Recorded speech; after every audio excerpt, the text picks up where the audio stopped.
they come in, we just keep talking. And then when I was like, let's start, and then he's like, patrons, I was like, oh, right. I forgot we did that.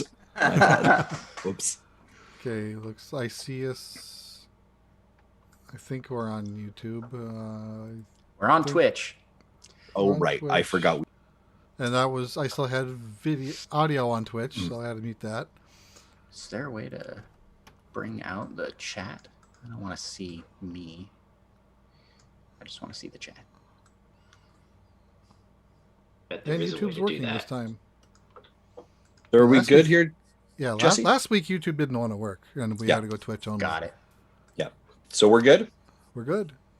Excellent. 3, 2, 1. Welcome to Nintendo Dads, episode 328, recorded on May 27th, 2021. On tonight's episode, with special guests from the Nintendo Pals podcast, Andrew, or Andross, as he's awfully frequently known as well, and Micha join us. And we're going to talk about the plethora of Nintendo news. There was a Monster Hunter thing. There was a Dragon Quest thing. Sonic, I don't really care about him, but he's doing a thing. And then there's these crazy rumors about a Switch Pro that might happen tomorrow. Oh my God, cue the music!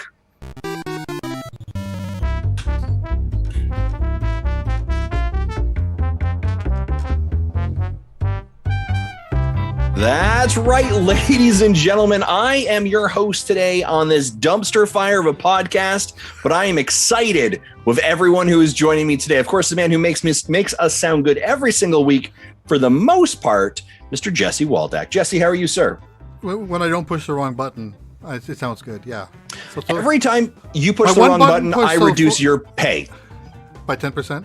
By 25% now that you're being smart with me. Okay, sounds fair. Good. What's going on, Jesse? How are you? Good. I'm 1 for 1 now with the button pushes. We'll see how we're at the end of the night. Pretty good. I've been spending most of my week playing with a new 3D printer that I finally got working. I've been talking in the Discord how much problems I had putting it together, but I finally got it going. So I have a Pikachu model that's pretty decent. That's nice. Yeah, for those of you those of you can't see it, it is a 3D model Pikachu, and let me tell you, that is something, all right. I was shocked that was printed. The person that created this model actually has one that would be the size of a real Pikachu if Pikachu existed. It's sliced up into 3 pieces that you'd have to assemble, and those pieces are still too large for my printer, so I can't print that one. Yeah. Otherwise, I would have tried. Yeah. So a 3D model printed, is all the source code, is it free? You just kind of go to a site and you find something? Yeah, there's you can go to certain sites to download models for free. Some sites charge. There was one model I spent $6 on to download. Okay. And it was actually for this dice tower that I showed you. It's a collapsible one. It extends. Oh, right. That is blowing my mind. You know what I'm saying? Reach out to you for some sweet print projects, I guess. And then that's awesome. If I don't know how to use CAD software, my wife wants me to learn because she's already get ideas going on in her head that if I can print out something that she can then use to turn into a mold, which then she can use to cast additional objects. Right. Yeah. Wow. Yeah. I wanted to do that exact thing for a full-size Squirtle fountain. 3D print a actual size Squirtle, and then you can cast it and make a cement mold of that and turn that into a water fountain. How sweet would that be? That's crazy. That's a personal project I'd love to do something. Yeah. No kidding. My wife does some jewelry making, and she has done molten metal casting to make buttons. Oh, that's cool. That's cool. Well, folks, thanks for joining us today for 3D Printer Dads. Next week, we're going to talk more about resin and printing. Those are all of the terms I know for 3D printing. Joining us, not to talk necessarily fully about 3D printing, although if I see a Squirtle water fountain, that would blow my mind. That voice you heard to start us off, Andross, how are you today, sir? I'm just amped at 120,000% right now. I'm just so excited to be here. We're excited to have you here. I love your you just came in firing before. You're I'm energized. Let's go. Yeah, and man. I like that energy. I like that craziness. Speaking of a guy who also looks like he's pure craziness and energy rolled into one big ball, Micha. What's going on, Micha? Not too much. I just got actually only like a couple hours ago, got back from a 5-hour road trip to pick up my new computer since my old one died. So wow, I'm pretty excited about that. I haven't quite set up. You can actually see it in the background if you're watching. Just there you go. There. Yeah. So I'm pretty excited about that. And I guess I'm maybe slightly more excited to be here than that.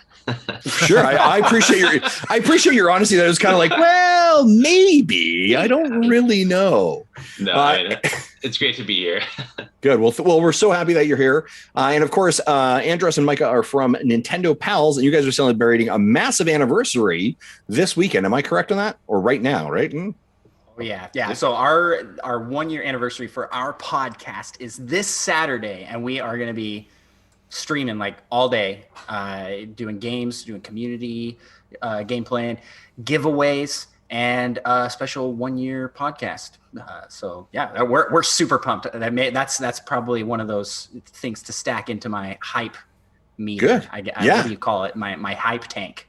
Yeah, just roll that through the entire start now and just roll it through the next 3 or 4 days. And by Monday, you'll just be a shell of a man, right? You'll just collapse out of pure exhaustion. Yeah, just pass out. Take the entire week off after that. Boss, ask what you've been doing. I've been podcasting for an entire week. I'm just so tired. Well, of course, we're going to give you guys an opportunity later in the show to promote more about Nintendo Pals and make sure people are subscribing, pointing them in the right direction. But gentlemen, I'm so excited that you're here because you guys are, much like us, Nintendo aficionados. And this week has been a plethora of information, news, rumors, all kinds of stuff as we are on the edge and the road. It's more to like E3. The last 24 hours. Yeah, well, sure. It's been enough. All right. Like it's just going to get worse. I mean, let's jump right into the news, will we?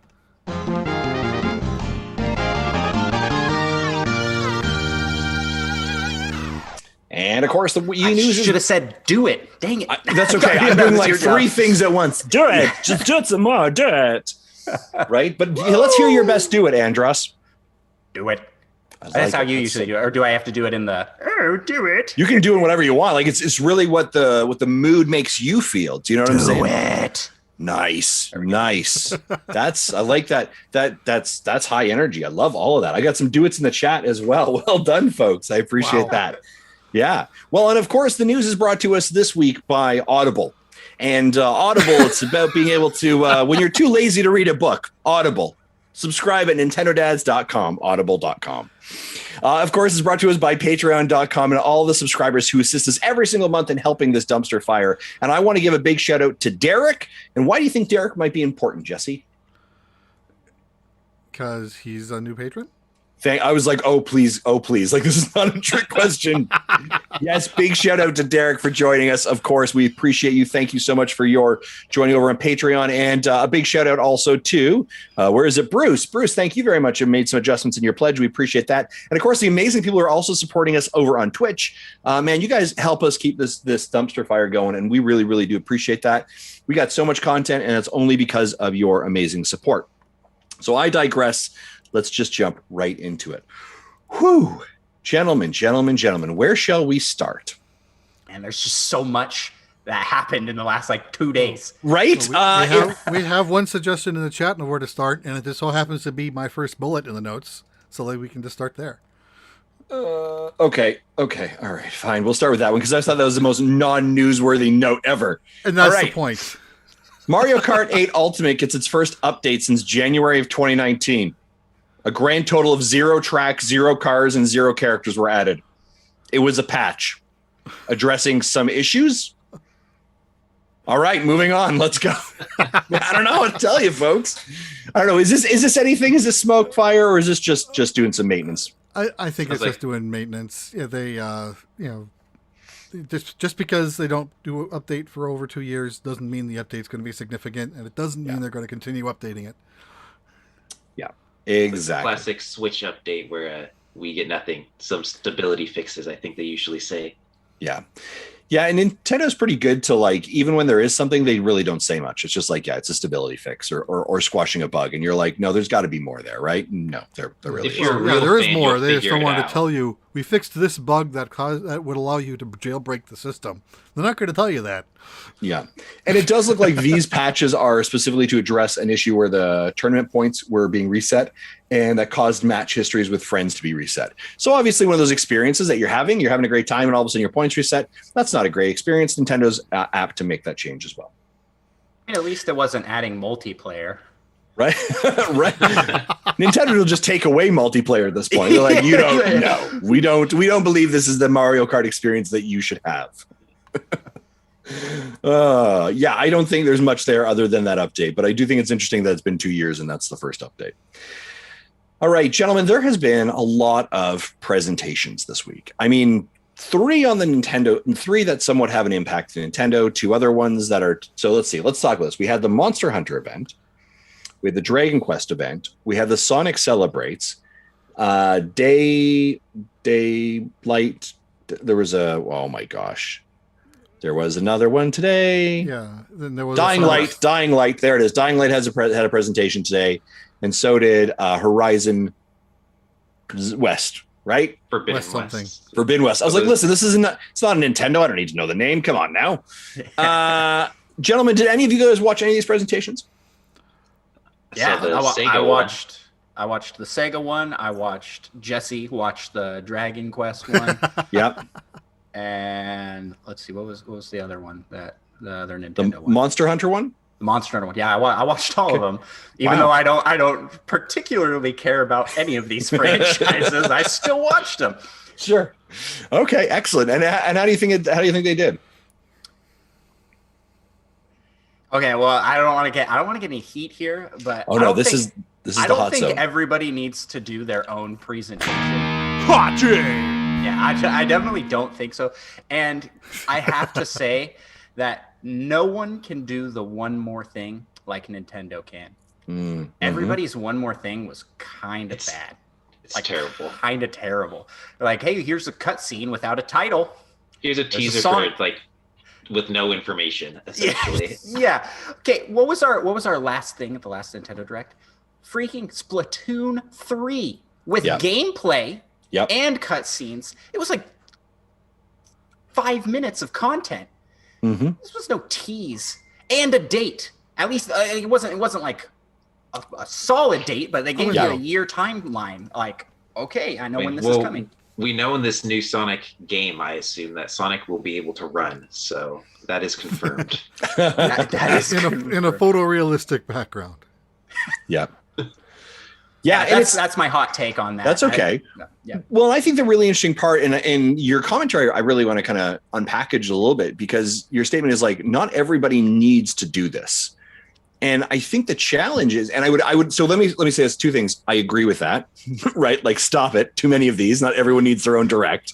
But the other interesting part of it is actually what we're seeing is this kind of early wave effect, right before E3. And the concern or the challenge that we see at an event like E3, and this is, I think, why last year's methodology of everything being spread out kind of sort of helped.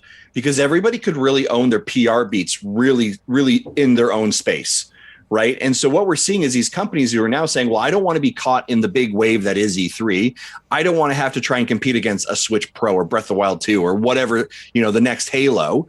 So I'm going to own my own PR beat, and I'm going to come outside of the E3 cycle. I'm going to go before it, and I'm going to communicate where I can. So instead of trying to like yell from the mountaintops when every other mountain is bigger than me. So it's kind of interesting that we're seeing this. And we've seen this before. Pokemon Company has been notorious for doing this as well. A week or 2 before E3, they'll do their own events. We've seen some other directs.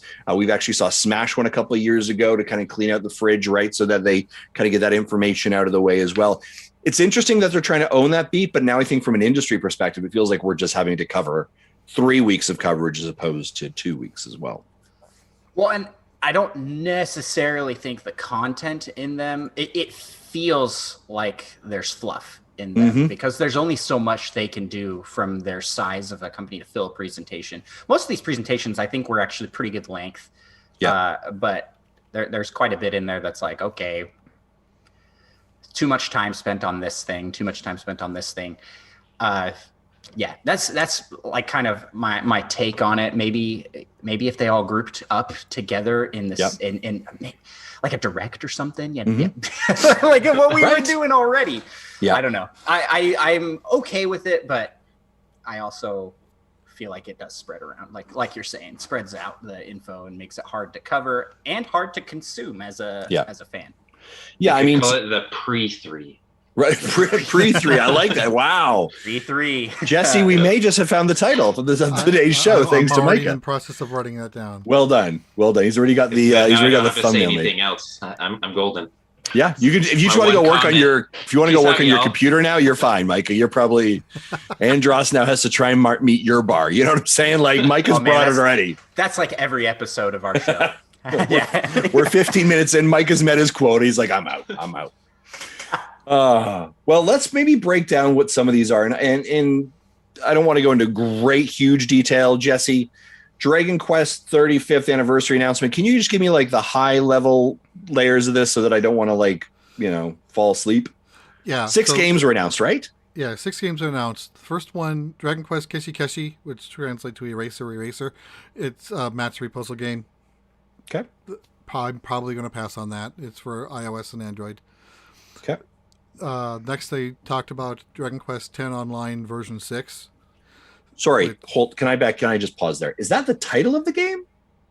Dragon Quest X Online version 6? Yes. Dragon Quest X Online is the name of the game. Right, version 6. And then version 6 is basically the 5th expansion. Oh. The base game is version 1, and then the first expansion was version 2, etc. One of the big things on this one is that it has offline functionality, right? Like I was not quite. We'll get to that. I like that. Okay. All right. Well, yeah, and so the Dragon Quest X started out on the Wii, so it's celebrating its 10-year anniversary this year, and they did specifically called out that the game is not releasing worldwide, and there was text in the corner saying there are no plans for a worldwide release, which kind of got me a little down because I'm like, if they're talking about this here with English interpretation, is this coming? And no, it's not coming. Interesting. Okay. And then the third game they talked about is Dragon Quest X Offline, which is what you're thinking of. It's a separate game, and it's a different. Instead of being like your traditional first or third person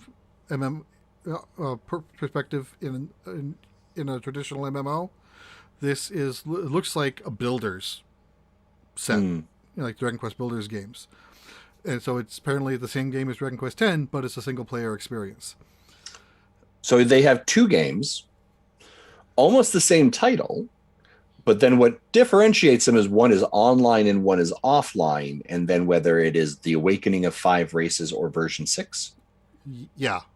Awakening of 5 Races is the subtitle to Dragon Quest X Offline. Are they the same game graphically? No, so they're totally that's what I thought. It was like a totally different art style. It's like looking at Skyward Sword versus Link's Awakening Switch. Okay. They're 2 completely different art styles and perspectives. You can see the confusion, right? Like you can see the name, the like where people can get confused on this thing. Yeah. Okay. I'm not like the only person who's just like my brain's not working. A lot of people can't grasp. Think of Xenoblade Chronicles. That plays like an MMO, but it's a single player experience. That's probably what this is going to feel like. Okay. Now this is the first time it will be that 10 will be released worldwide, correct?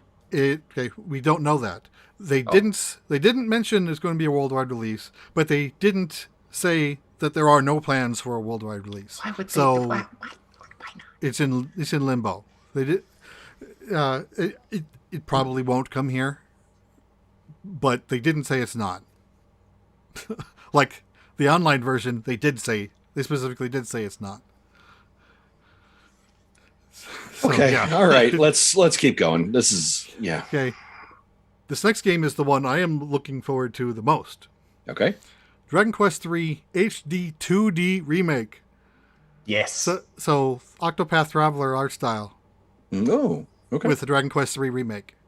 Yeah, they're remaking the original game with the Octopath engine, the 2D HD.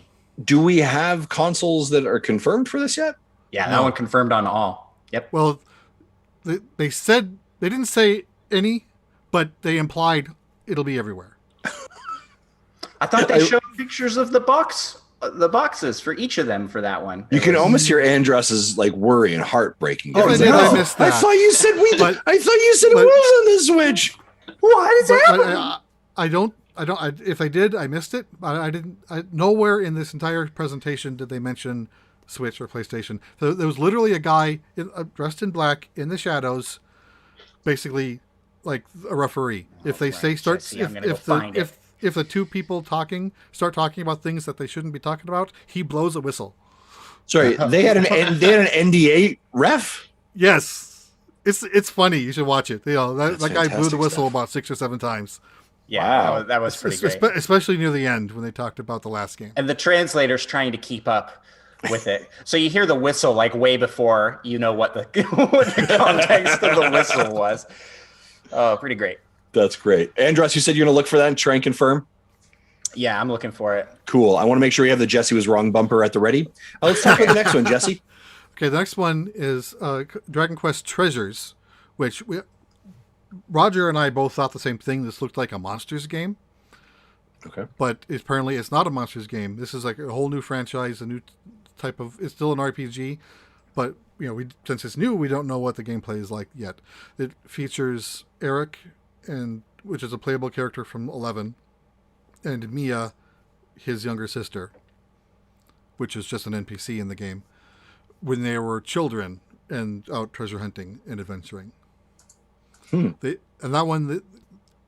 are both Dragon Quest 3 and this, they are looking for a simultaneous worldwide release, but no release windows have been announced or systems. Okay.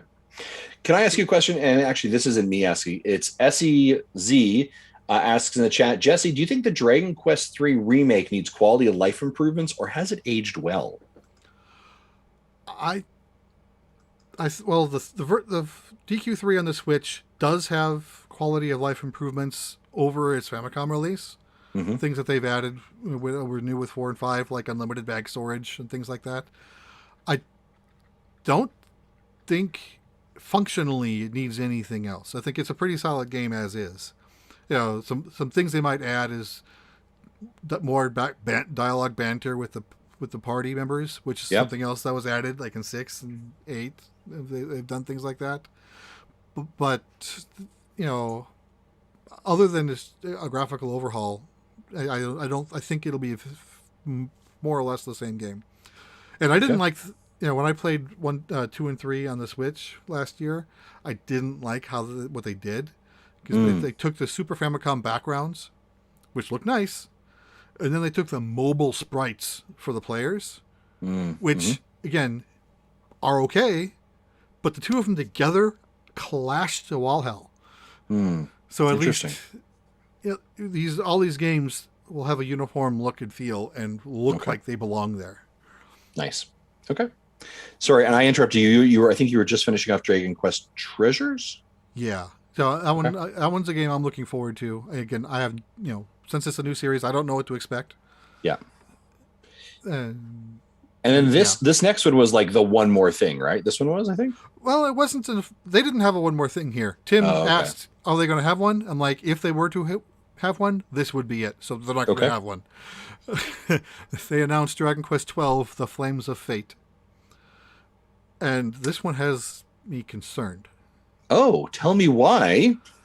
Because after the initial title-only trailer, they kind of had the two hosts on bantering back and forth, and they mentioned this will be a darker take on Dragon Quest games. They said a Dragon Quest for adults. And we are going to change the command battle. I don't know what that means, but if they mess around with the turn-based system, a lot of people are going to be upset, because that's what a lot of people like these games for. You know what Dragon Quest for adults is? You know what that means, right? A little bit of paying taxes, adult stuff. I've heard we'll have grocery lists. People were Changing going the tires on the car. Some people were talking about you might get a more realistic poof poof, but we'll find out. I don't listen. We're not. We got the Nintendo pals here. All right. I don't want to be starting going some weird territory with poof poofs. I don't know what that is exactly. I don't like where that's going. That's all I was going to say. I retain my innocence here. Any more details than that is Dad's After Dark material. Right. Well, I think Micah got a new computer because he's been watching too much poof poof. You know what I'm saying? He broke his hard drive. He's got to get some new stuff. I can tell you during post show if you want to know. Oh my God. I'm coming back here with that fact check. Yes. It's stated that they are aiming for a simultaneous worldwide release. I swear I saw box art, but that must be from the Sonic presentation. That must be what I've seen because I watched the presentation. Again. Every game in the Sonic one had systems, and I have them in the notes. So yeah, I'm seeing aiming for simultaneous worldwide release on the Dragon Quest III HD 2D. Nice. Micah.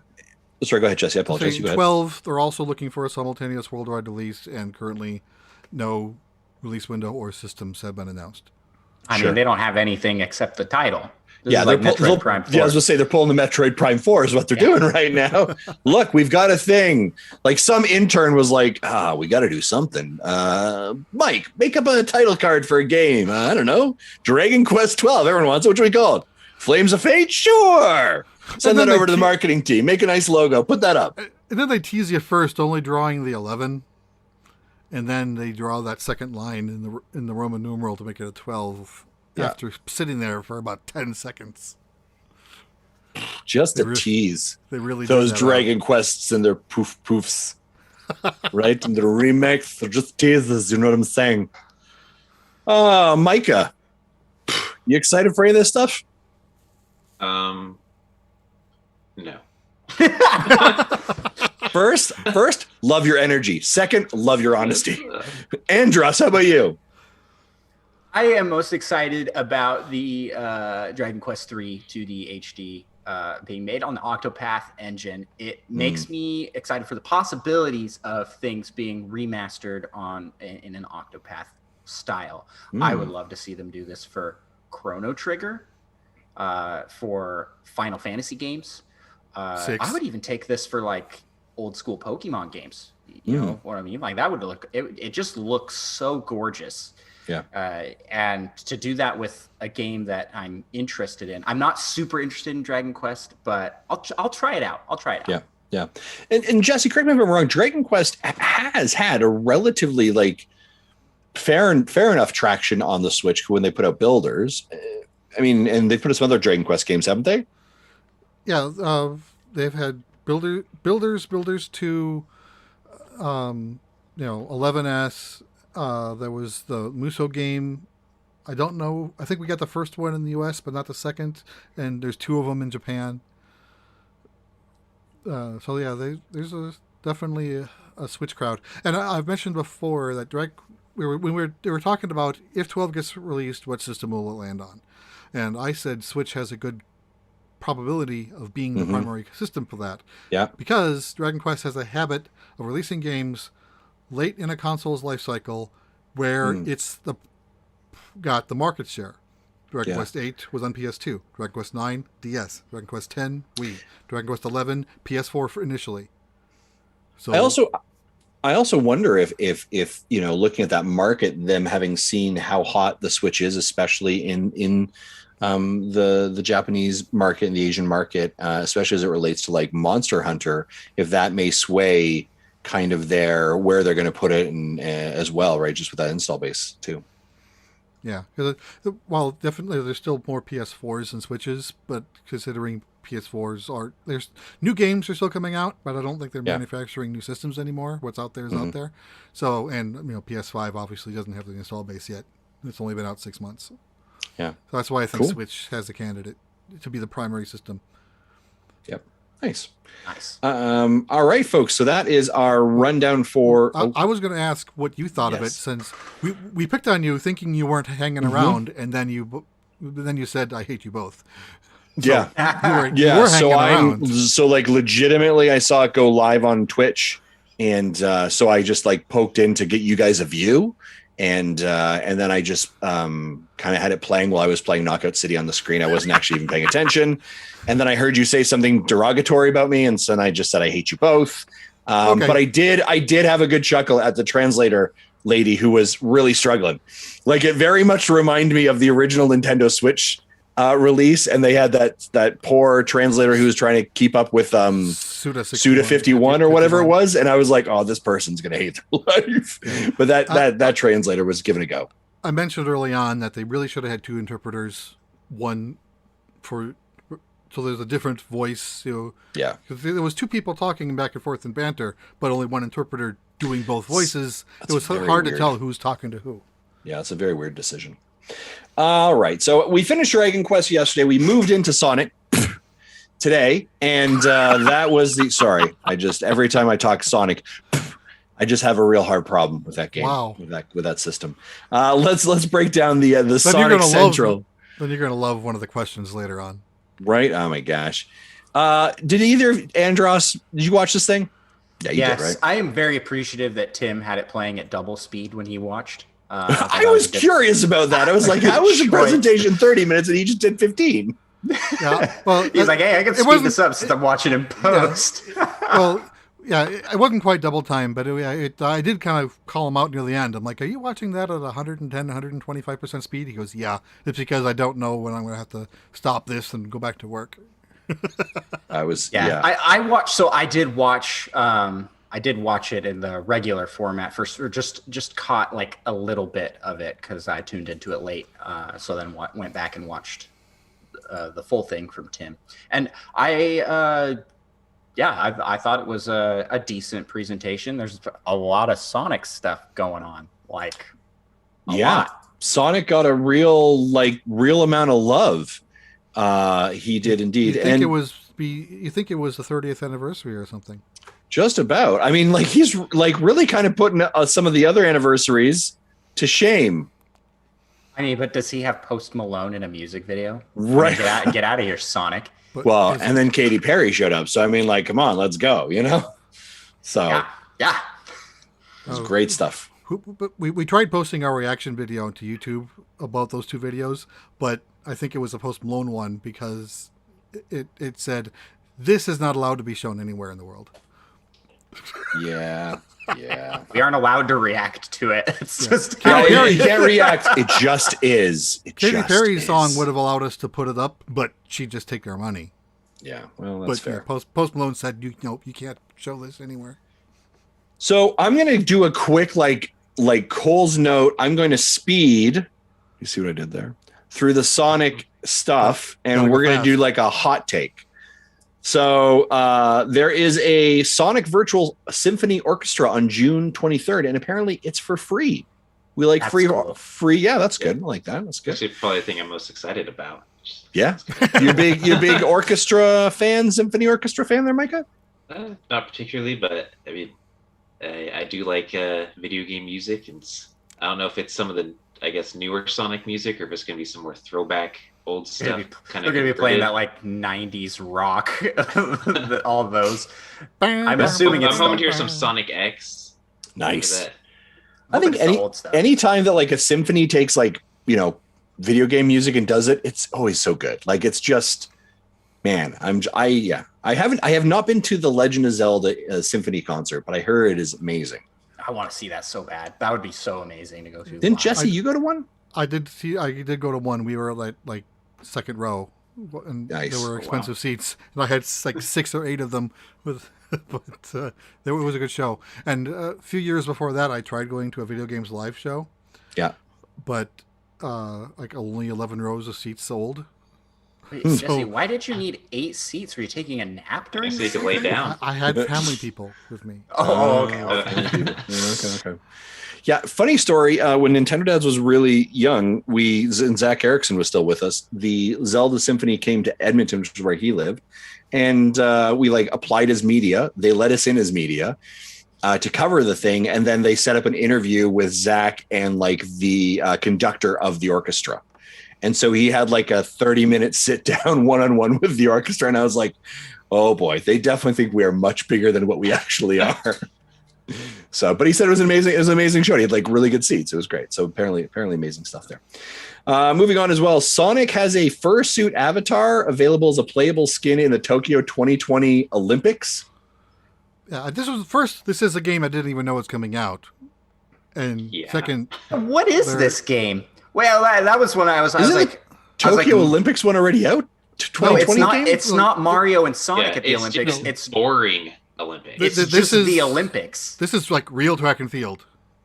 Not Mario, not fantastical. This is just real track and field. Is this the announcement for this game? I have not heard of this at all. I think it might have been, because I've never heard of this either. Hey, by the way, we're giving a Sonic costume to this game we're developing. And it doesn't really look like Sonic. It's a guy in a fursuit. Oh my gosh, I'm gonna have to watch this trailer later. It's weird. It's released on Nintendo Switch, Xbox 4, Xbox One, Xbox Series, Steam, and Stadia. I mean, everywhere you can be is apparently the 2020 Olympics game. You can buy this game on Stadia, Justin. Good job. What was that? You can buy this game on Stadia. Why wouldn't you have Stadia for this game? Why are they releasing this game when there was no Olympics in 2020? Well, it's happening this year in July. But they're still calling it the Tokyo 2020 Olympics. I mean, replacing probably the real Olympics is still going to call that's a difficult thing. I think it's a backspace and then 1, and I think you're probably fine. All right. Moving on, super weird, but whatever. Folks, it's just going to get weirder. Yeah, all right. This gets 2 Point Hospital has a Sonic skin and items that will be patched into the game. This is coming on July 30th. I already forgot about that one. That's and I don't blame you for that at all. Lost Judgment, Sonic the Fighter arcade game will be playable in game. I've never heard of Lost Judgment. It's made by the people who make the Yakuza games. Which makes sense because the Yakuza games, don't they have full playable arcades inside? Yeah, I think so. Yeah, so it's very, they do. Very... So in the Sega arcades, and it sounds like there's more than one. This is a playable game, full emulation of the arcade game from 1998 or 6 or something. I am going to say this right now. Ninfrendo in our Twitch chat, Olympics goes to the furries might be the best comment so far. I think that's good. Additional announcements to come through the year with an image of Sonic logo in Minecraft was teased. Yeah, that was up for a half a second with the sound effect and it was gone. That. I missed it the first time. I caught it the second time when I saw this with Tim. So that's not a bad collaboration. I like the Mario one they did. Yeah. Yeah, that feels interesting, right? Some of this stuff you're like, this did someone say, listen, intern. You got 50. It's always the intern. It's always the intern. You have $50. I want you to go out to as many developers and publishers as you can, and I want you to get Sonic in as many games as you can. And the guy's like, well, sir, with $50, I could get Sonic in one really good game. And he was like, no, I want him in as many games as possible. And so they just went $5 to every single one of these games and was like, I give you $5 to put Sonic in 2 Point Hospital. And they're like, deal. $5, Lost Judgment, deal. Olympic Games, $20. We believe that's a big ticket for us. Do you know what I mean? I don't understand. I don't get it. Sonic. All right, moving on. Wow. So then there's apparently Sonic Colors Ultimate, which anyone want to tell me about this? What's going on in this game? I don't. Sonic Colors was a Wii game originally, right? I had forgotten it. It was a game. Do not see me spit every time I see Sonic? I should have verified this before. It was a Wii title. Came out actually around the time of Skyward Sword, which is funny because we are also getting Skyward Sword this year. So yeah. So their two fates will forever be interconnected. So this just seems to be like an HD remake of that. Okay. And all right. It'll be everywhere. Yep.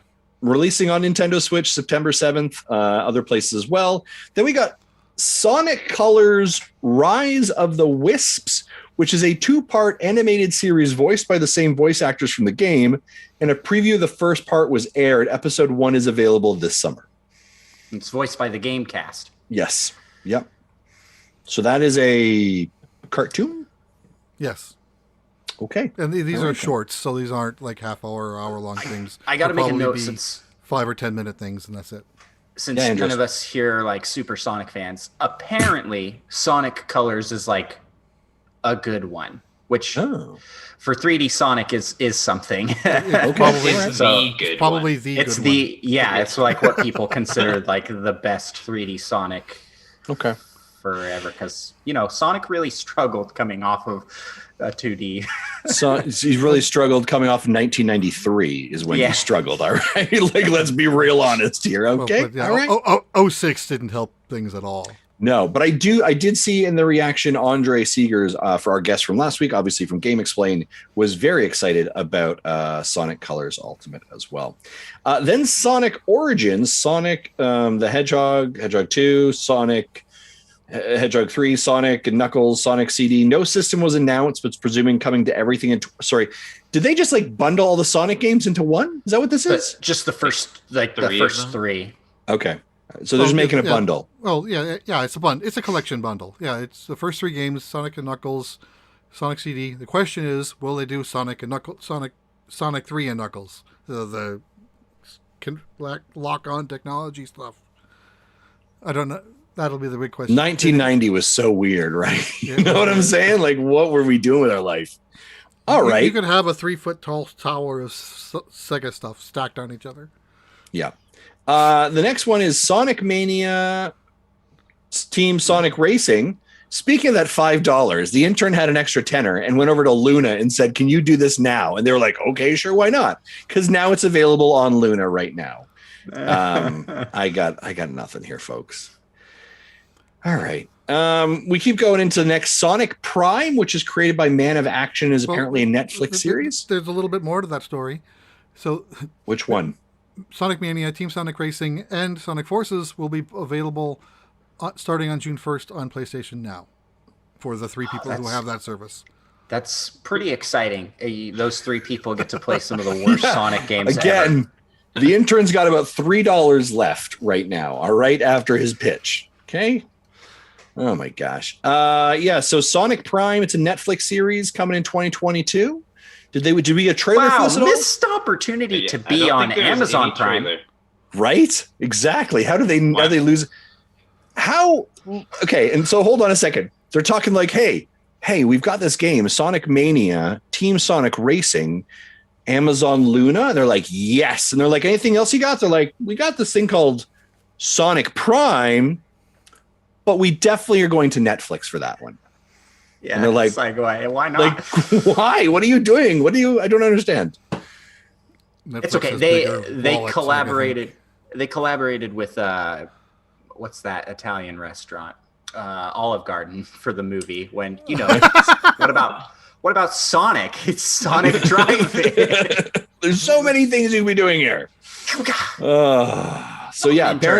Apparently a Netflix series coming in 2022. Did we see a trailer, a preview, anything of this, or was it just a flash screen? No, they just had a guy from Man of Action there talking through most of it. I'm hoping it's actually like a Metroid Prime crossover sort of show. Ooh. And it's like 98% actually Metroid Prime. And little Sonic cameo.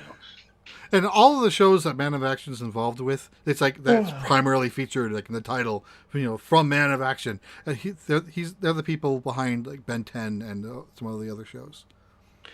I like Micah's idea. Like I'm seeing it start off with like Sonic, and he's like, "Hey guys, what's going on?" And there's like a screen, there's like a shot, and he's running. He's like, "Let's go!"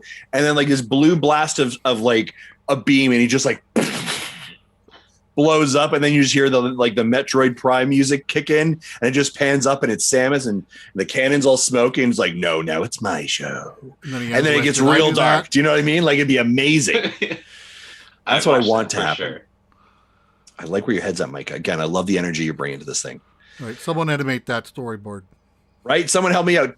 Chat, Twitch, YouTube, can anyone animate? Let's help me out here. All right. Let's see what else we got going on here. One more thing. And then there was one more thing, Sonic Zap. That's what I'm calling it. That's what it looked like. But that wasn't a title, was it? But I'm the only person I haven't seen anyone else call it that. So I don't know if that's the name or if I'm the only person who figured it out. I mean, he's running in like a crop circle type thing that kind of looks like it might say Zap. It kind of looks like that. I was like, did Jesse just make up a name or a word completely without anything? Like, she's just like, Sonic Pickles. Oh, nobody's calling it Sonic Pickles. I do have a question mark in the notes. Yeah, doesn't make it better. I thought that might be words, but I was like, there's no way. Like, it just looks like crop circles. I don't know. But if you look at it, tell me it doesn't look like the word Zap. Okay. Well, you pull it up and you send it to me, and I'll take a look at this because this feels like it's way too much work for the level of Sonic enthusiasm that I have. All right. So this is coming to Switch, PlayStation 4, PlayStation 5, Xbox One, Series, and PC 2022. Round the horn. How are we feeling about the Sonic celebration? Are we feeling good about this? If you had to rate it, what would you do? I don't know, because I'm not interested in the Sonic franchise. I've played no games. Yeah. So this is more not for me personally, but for reporting it as a podcast that reports news. I appreciate what you just said there was I didn't care at all, but I had to do it for my job, so I did it for my job. Yeah. All right, I appreciate that. Yeah, it's fair. Micah, how about you? I mean, it seems like there's quite a bit of stuff. So, I mean, I feel like it's good for Sonic fans. Yeah. But I played the first 3 Sonic games and then essentially fell off after that. So none of these were too exciting. I was mostly hoping for a little teaser for the movie. Yeah, I think Sonic that's 2. Yeah, and let's in that pocket. I feel like there are 2 things in this that I feel like are definitely misses. And I would agree with you there. I think like some kind of teaser or some teaser, so some short trailer for Sonic 2 probably feels pretty appropriate, right? And obviously they're not that image in Discord there, Justin. Appreciate it. Obviously they're not just sticking just to games, right? We've seen movies in here, right? So we see that as well. And then the other thing that I kind of got struck on there as well is Sonic Mania 2 not a thing? Yeah. That's what people want. That's really even I'm not a Sonic fan. And I'm like, I'm pretty sure this is not what people wanted. Like maybe some people, maybe portions of it, but I'm pretty sure they want Sonic Mania 2. I think the only thing really noteworthy in here is like the Sonic Colors port. Like that's like everything else is kind of like okay. Like okay, the Sonic Trilogy collection. How many ways can we buy Sonic 1 right now? Sure. Like it's everywhere. All of those Sonic games are pretty easy to get. And all those like extra cameos and things, I think they're cool, but they're in like random things like the Olympics and like it's if this was basically, hey, we're doing colors again. Yep. That's basically what it was for me. Derek in our chat says B from the Sonic or from the Sega guy gets a B marking. All right, Jesse, go ahead. Fontez in the chat says Sonic Picross Snap Deluxe was missing. There you go. I'd say comparing it to Dragon Quest was way better for its announcements. Felt more meaty, which is interesting. Seeing a Sonic, I'd say, is like a bigger IP. Yeah. I don't know about that though. I don't know. I think Sonic is a well recognizable IP, right? If you were like, which one? You've got 2 images. Someone's like, that's Sonic. No one's like, that's a weird Dragon Quest thing, right? Like, no one knows. Slime. The slime would be the icon. Is like their thing. Yeah, the slime is probably their most recognizable. I mean, and he's blue. They're probably running right up against Sonic. A blue guy with eyes. It's just not fast. And a mouth. And if they're looking at it, they're probably like, are these things interconnected? Is that Sonic's poop? I don't really know for sure, right? Like, it has eyes. I don't know. It's blue. There's so much going on there, right? I'm not 100% sure. So, I feel like, again, they got their PER beat. I will say this though. Like, just so your people are a lot like, oh, you guys just bashing on Sega and Sonic. I do think, like, for the amount of stuff there, like, they're doing a celebration pretty well, right? Like they're definitely making sure that you have access to content, that it's introduced. They're showing you a roadmap. So they did a really good job. Whether it's meaningful or to the point, I think, Andross, meaty, right? Whether that's there is the question, right? It kind of feels like a lot of like one scoops of things and nothing that probably really satisfies you. Maybe colors might be it. But glad. Hopefully there is. People are excited for it as well. Chat, let us know. All right, let's move on to some more interesting information. Speaking of games that we may actually start to care about and start to be excited about, we got some game release updates. First, Axiom Verge 2 has been delayed to Q3 2021. This is unfortunate, but sure, take your time. And then yesterday, ladies and gentlemen, we got Pokemon news just because Pokemon could drop a tweet. And that's exactly what happened. Pokemon Brilliant Diamond and Pokemon Shining Pearl are now, but will be available as separate and as a double pack with a release of November 19th, 2021. Mitch, you a Pokemon fan? Mitch, Micah. I thought you were talking to someone in chat. Right? That's a weird nickname situation. Yo, Mitch, I hope you like Pokemon. You just gotta like. It's been a day. It's been a day. I'm sure someone listening is named Mitch. I guess so. And he's probably like, is he talking to me? Yes, we are talking to you. Oh. Sorry. Do you like Pokemon? I do like Pokemon. Are you excited about this? Much as most people, not really. No. I played them once, and I don't really feel the need to replay them. Sure. Like, there's already another Pokemon. Like every year, you just get a new one. I don't really need 2 Pokemon games a year. Yeah. That's a fair argument, Andross. I am much more excited for the other announcement. Tell me about the other announcement. We are getting Pokemon Legends in January. I don't know the specific date. You guys said 28th, but I appreciate you were able to. I threw to you. You caught it. You ran with it.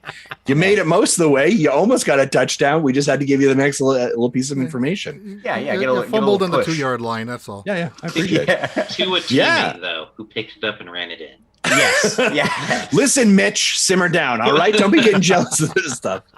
Yeah, I'm January. So pumped. I'm so pumped for Pokemon Legends, and it is coming way sooner than I thought. They were like, it's coming early 2022.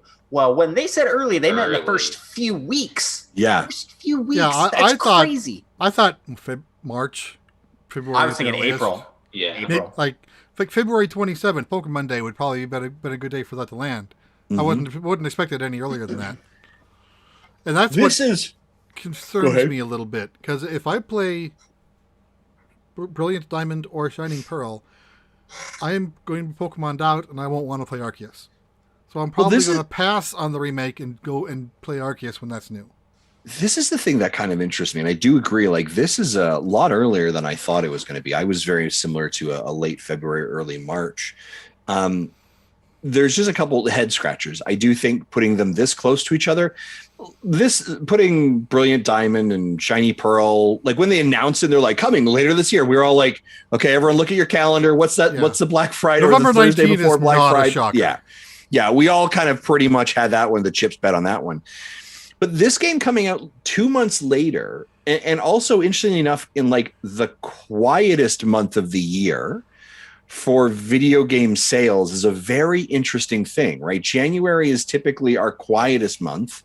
Our sales are not as high. People do not have as much disposable income because they have just used it in November and December for Christmas, right? And so this is and so when we see typically Nintendo actually release out their games, you'll see in the first quarter or the first quarter of the new year, these are typically remakes, right? This is typically where they put hey, it's a remaster of a Wii game or a Wii U game or something that they do that is not a flagship movement. Tokyo Mirage Sessions was in that January. Tokyo Mirage Sessions, great example, right? This is a very interesting place for the Pokemon Company to put this game, and I'm just, I don't know, a little bit of a head scratcher, I would say. I'm put on my tinfoil hat. I looked at my kitchen, okay, wait, maybe okay. Tinfoil. I was like, does he have to go somewhere? What if they know something? What if they know something? Coming soon after that? Maybe something we have in the rumor segment? Yeah. So what if there's stuff they don't want to be competing with for those next several months, for February, March, April? Oh. That's my guess. What are you implying there, sir? I don't know what it is. He's like, I don't really know. I just kind of said it and it just walked out of my mouth. Hat on. I'm not getting signals anymore. So I'm hopeful. It's like some Metroid, some Zelda. Sure. I'm still. So we'll get to E3 predictions. Yeah. I'll save my tinfoil hat for that. Yeah. Okay. All right. I'm good. We'll talk. I think I know where you're going. I'm excited to go on that journey with you. I'm going to hold your hand. We're going to skip down the path. I'm excited to see where it goes, Yeah. So I think this is exciting stuff. Again, not a big shock. Jesse, you picking up any of these? Yeah, I'm definitely getting Arceus. It's whether I get Diamond or Pearl, I don't know yet, because as I said, if I play them, I'm not going to want to play Arceus. I'll be Pokemon'd out. Yeah. So it might be something I pick up later. Is next year a big anniversary for Pokemon? Like, they just did a big anniversary, right? Or this year's the big anniversary? This year's the big anniversary. Right, yeah. The big 2-5. Okay. All right. It just seems weird. Okay. All right. Well, ladies and gentlemen, that's our quick news roundup. Let's head over to some rumors.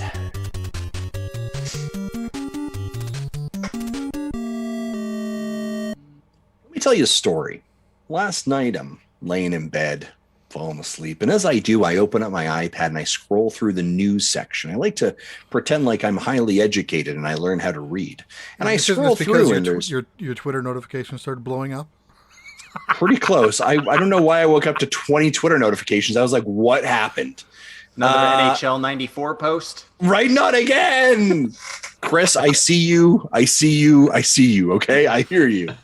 And so scrolling through, and Apple News brings you curated content. I have a whole Nintendo section, and bam, right there at like 11:30 at night for me, Mountain Standard Time, there is a post from Bloomberg. And Bloomberg, ladies and gentlemen, is at it again with an article. This is just as the Dragon Quest event is ending. Correct, yeah. And then this starts blowing up on Twitter. Exactly. Stating that the upgraded Nintendo Switch is planned for a September or October release, with assembly starting as soon as July. Now, this seems on par. This is things we've talked about before. I was like, and water is wet. Felt okay these are about things this. that Bloomberg has talked about before. Yeah, okay, so we're fine. And then they come forward with the following. This may be announced ahead of E3 to allow publishers to showcase the full range of the Nintendo Switch games at E3, and then expect the price to be higher than the current $299. Well, ladies and gentlemen, I woke up to a plethora of tweets, Reddits, comments, expecting an announcement potentially in the next 24 to 48 hours that Nintendo is going to get in front of E3 and say, here's our new Switch Pro. Have a great day. We'll see you in September or October. Where there is smoke, there is definitely fire.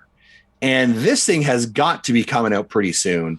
Andross, Micah, what are you thinking here? Let's take it. I'm a little bit of a pessimist. I don't think it's going to be as amazing or as big of an upgrade as a lot of people seem to think. I'm not convinced of 4K capabilities and such. Yep. Okay. But do you think it's real? Do you think it's real? There's still that. I think it's real. Definitely at some point. I'm not 100% convinced it's real by September. Okay. So I am. I kind of am in the same boat. I'm taking it cautiously optimistic. Where I really don't think it's going to be. I don't think. I'm not sure it's going to be anything bigger. It's not going to be this like 4K Xbox Series X Switch. It might just be like, here's the DS and this is the DS Lite. Like that kind of upgrade. It's sleeker looking. Maybe the screen's bigger. Yeah. It's like minor, not minor, but it's not the resolution upgrades people are like clamoring for online. Because let's be real, like 80 million Switch owners, I don't think very many of the whole care. like resolution isn't a big deal, and a lot of those people already own another console with the high resolution. So that being said, I am so hyped for a Switch Pro. Whatever's coming, I'm buying it. I'm getting it. Like, it doesn't matter if it's like nothing, or maybe it's a bunch. Maybe it is the 4K dock. Maybe it is a much more powerful screen. It's bigger. The Switch Joy-Cons are different. Their Pro controllers cut in half. I don't know. Like, it could be whatever it is. I'm pumped, and I do think that there is something, because why not? I don't know. Like this, it makes sense. They've done it before with handhelds. They've done it before with home consoles. You got the Wii. They did upgraded versions of the Wii. Then they did that Wii Mini. Downgraded version of the Wii. Yeah, that wasn't. But maybe that's what we get. The Switch Pro is, heck, I would just take a dockable Switch Lite. How cool would that be? How cool would that be?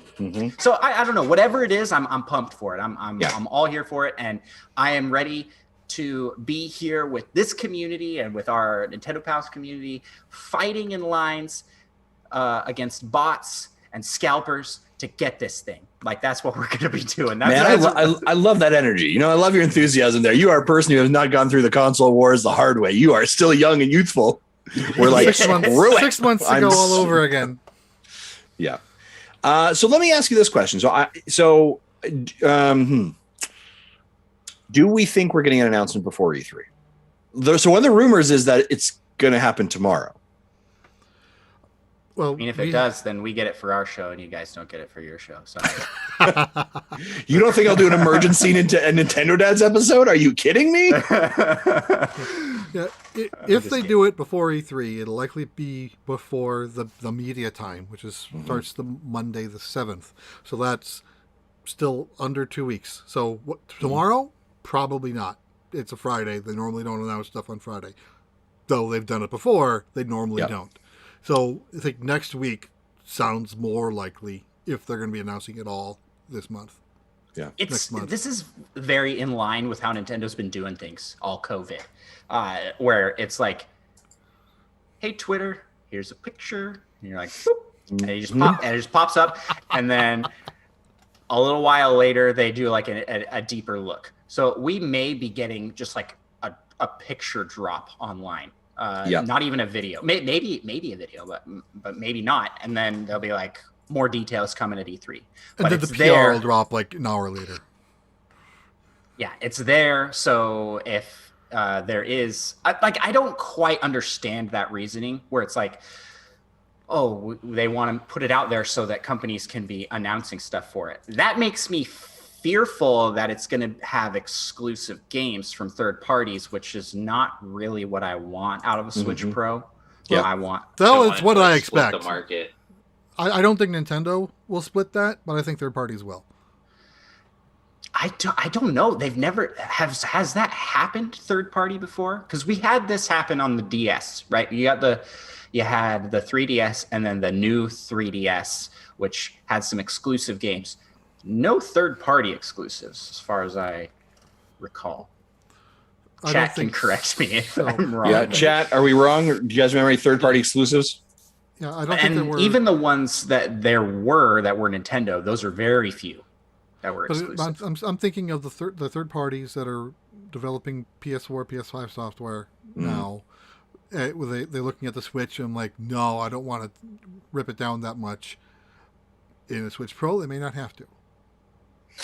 Yeah, I mean, that's the thing, right? Is what it does. What the Switch Pro will allow the developers to do is to continue to play on that console, right? Because they're gonna be encouraged to develop for the Xbox and the PlayStation 5, and if we can get a system that has a bump, then they can at least kind of play in that. The other component that I continue to go back to, or they just translate their content over to cloud systems. right? And then that becomes a much more viable option for an industry, as opposed to downgrading or doing another Switch Pro versioning of a build. So yeah, there's never really been success from doing this. Like, like I'm looking at chat. Ninfrendo mentions like the Sega CD attachment, or even the N64 had like a disc drive that they were trying to go for. And if they upgrade significantly the existing console in some way, it never really takes off and make exclusive things for it. It never really takes off enough. I don't think it's going to do that. I do think the Switch Pro is going to be able to play everything that the Switch can play. Maybe do it a little bit better. You have some higher resolutions on stuff. Yeah, I would tend to agree with you. Like, when I think of like what the Switch Pro is to me, it is the exact same form factor as your current Switch. I don't believe they're changing that form factor in any way. I believe it's screen to screen bezel, right? So we reduce that, not a shocker there. I believe a better CPU, right? I believe maybe an expanded storage, right? Moving that thing from a 32 to something like a 64 or maybe a 128. I believe maybe a stronger kickstand, right? Better internals, really. But like, your form factor isn't going to change. Maybe the Joy-Cons will be a little bit better improved, maybe, right? Hopefully. Like I really envision this being there being three. I've said this before. I think it's like the iPhone model. There are three models of the same iPhone, right? The iPhone 12 or whatever it is. Do you want the small one? Do you want the medium one? Or do you want the big one? Well, what's the price difference? Price difference is about, soup to nuts from the Lite to the Pro. It's going to be about $200. What's the big difference? Well, this one over here, the buttons are better. That's expanded memory, like all those things. Like when we talk about a new iPhone, yeah, it's got a better camera. It's got more gigabytes, blah, blah, blah. Faster processor. Oh, okay. Like, I think that's the SKU they're going for, is a three choice. And that the Pro model is really like that pro consumer one, like that one that, like, yeah, if you're a person who wants really, more memory, you want a better screen, doesn't have to be there. And so I believe that what they're building is that the architecture will be any game on any of these platforms can be played across it. Lite, Pro, OG. And it's just the experience you receive is going to be different, right? If you have a, Breath of the Wild 2 and it's on the Pro, then it looks beautiful. You're running it on the Lite or the OG, it still looks really, really good and you like it, but it's not like the graphics are not French, are not chef's kiss, right? But they're really, really good. So that's what I think they're doing. Not French kiss. I know. I was like, that's not the word. I was like, is anyone gonna let me let that go? No, Andross. Sorry, I should have. That's okay. No, it's okay. You come onto my show. You call me on that. That's fine. That's fine. I'm kind of imagining that the Switch Pro upgrade resolution wise similar to what Xbox One S did. While it doesn't render games in 4K, it can upscale to 4K. So say if like YouTube that does support 4K, you can 4K stream, and that'll look like 4K stream. But games won't render in 4K because we don't want 150 gigabytes of a game on an SD card. I feel like I gotta what 4K textures do to passengering. Yep. Gotta come in here and say a lesson in hype train passengering, and that is, it's okay to get like way excited and way pumped about these things, because I'm pumped. I've got like tons of energy for this. I'm so excited, but don't let that bring your expectations so high that you're disappointed. And I can guarantee that when this gets announced, people like there's going to be a surge of disappointed people. Yeah, it's never going to be what everyone wants. Right. I like, and in this case, I think people are expecting far more than they should. Like, I come in for Nintendo stuff. Just things in general, low expectations, high hopes, and I'm pumped about those high hopes. But when it comes out and it's not exactly what I was, predicting and thinking, it's still cool. And I'm still excited. Yeah. That's my dad lesson for today. It's a good dad. That's a good lesson in all of life, especially as a dad too, as well. All right, folks, let's jump into, we've done the rumors. Let's do a quick little discuss. Jesse, you got a button for that?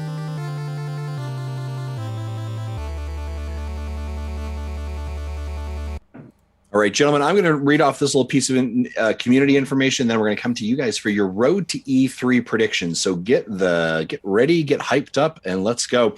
It was one of the things that's been happening in the Nintendo Dads community is a community vote, and for the winner of the community's entry for the Nintendo Dads 2021 Video Game Hall of Fame. And it has been a tight and close race through the entire several weeks that we have been running this. And ladies and gentlemen, the 2021 Nintendo Dads Video Game Hall of Fame game is Super Mario 3. Super Mario 3. Round of applause, Super Mario 3. And interestingly enough, coming in a very close second on the votes is Plok? Blunk? What the heck? What is this game? Plok. Let me just say that's all I know about it. The reason Plok lost is sitting here in this virtual room with us, wearing an orange shirt. Mitch. My goodness, I petitioned for my co-host to come on. Petitioned. And help me get Plok across the finish line of winning. And what did he do? He stabbed me right in the back with a tanuki tail. Wow. And voted for Mario Bros. 3. Which Mario Bros. 3 deserves it, guys. I do think Mario Bros. 3 is a fantastic game. But Plok, man. Plok. I love Plok. Out of nowhere. He's trying to convince me to vote against my conscience. And I just couldn't do that. Plus, there's like offers of money and stuff. And it was real shady. Wow. I pulled some pretty shady garbage to get Plok up to where it was. I'll admit that, guys. I apologize to Zablanc and to all those guys who I detracted their vote. Wow. Tim's not on here. Tim's not on here to explain what happened, but the voting was weird. At one point, it was a 9-9 tie, and Tim said, "Hey, we need to break the tie. So if you haven't voted, vote, or if you want to change your vote, change your vote." And so I voted for SMB3 as vote 10. And then half hour later it says, "Oh, we're still at a tie. It's 8-8. They lost votes. How the hell did that happen?" He took off the host votes after I pointed out, well, hey, the hosts already got to put one in. So wow. I pulled some really shady political stuff. There was no money involved. Micah's making that part up. And apparently his conscience it doesn't have anything to do with our friendship. There's no guilt for our friendship in there. So that's fine. Politics, that's just how it goes. Well, I was a little disappointed that Metroid Prime only had like 2 or 3 votes. What's up with that? That is a bit odd. Who's running this show? Same with there? Ocarina of Time. I was like, Ocarina of Time is the greatest game of all time. Also, I am very concerned about our system in place that we have. If Andross can really manipulate that quickly to get Plok almost to win, I think we need to take this program off the boards and we need to reevaluate the ethical voting system that we have in place. If you remember what the debacle with Devil's Third. Oh, that's right. Yeah. Yeah, we do have a bunch of. Okay, wait a second, guys. There were 9 votes. There were 9 votes on Plok, and Plok is the Retro Logic mascot. Mm-hmm. I'm making that official for Dan. Even though he's right now. Here. Dan's listening. He's like, "Wait, what?" It's a big thing in the Retro Logic community. We're always talking about Plok. We talk about it a lot on Nintendo Pals too, and about how Metroid Prime sucks, like worst game ever. Nice. We're seeing a lot of interesting comments in the Twitch feed to Mitch. I'm sorry to say these things to you. Come on, Mitch. What the Plok, Mitch? Plok will rise. Plok is bigger than all of us now. So those are all true I don't know how to break this to you guys, but Plok is kind of a garbage game. How dare you? How dare you? Even Nintendo Voice Chat mentioned it in the last episode. Yeah, wait. I got to throw this out here. I mean, I was so excited. Tom Marks of Nintendo Voice Chat brought out the game, and he described the game, and the rest of the crew was baffled, just like Micah. Like, what is this game? Like, this is... And then latest Scott the Woz video Plok was in as a throwaway joke. I'm like, what happened? When did this game all of a sudden just it's all from the Retro Logic community. Where that's where it started. The epicenter. That's Dan is kind of the epicenter of all good things Retro Logic. Of course, found on the Nintendo Dads family of video of podcasts and content. Just fantastic stuff. Changing the world one game at a time.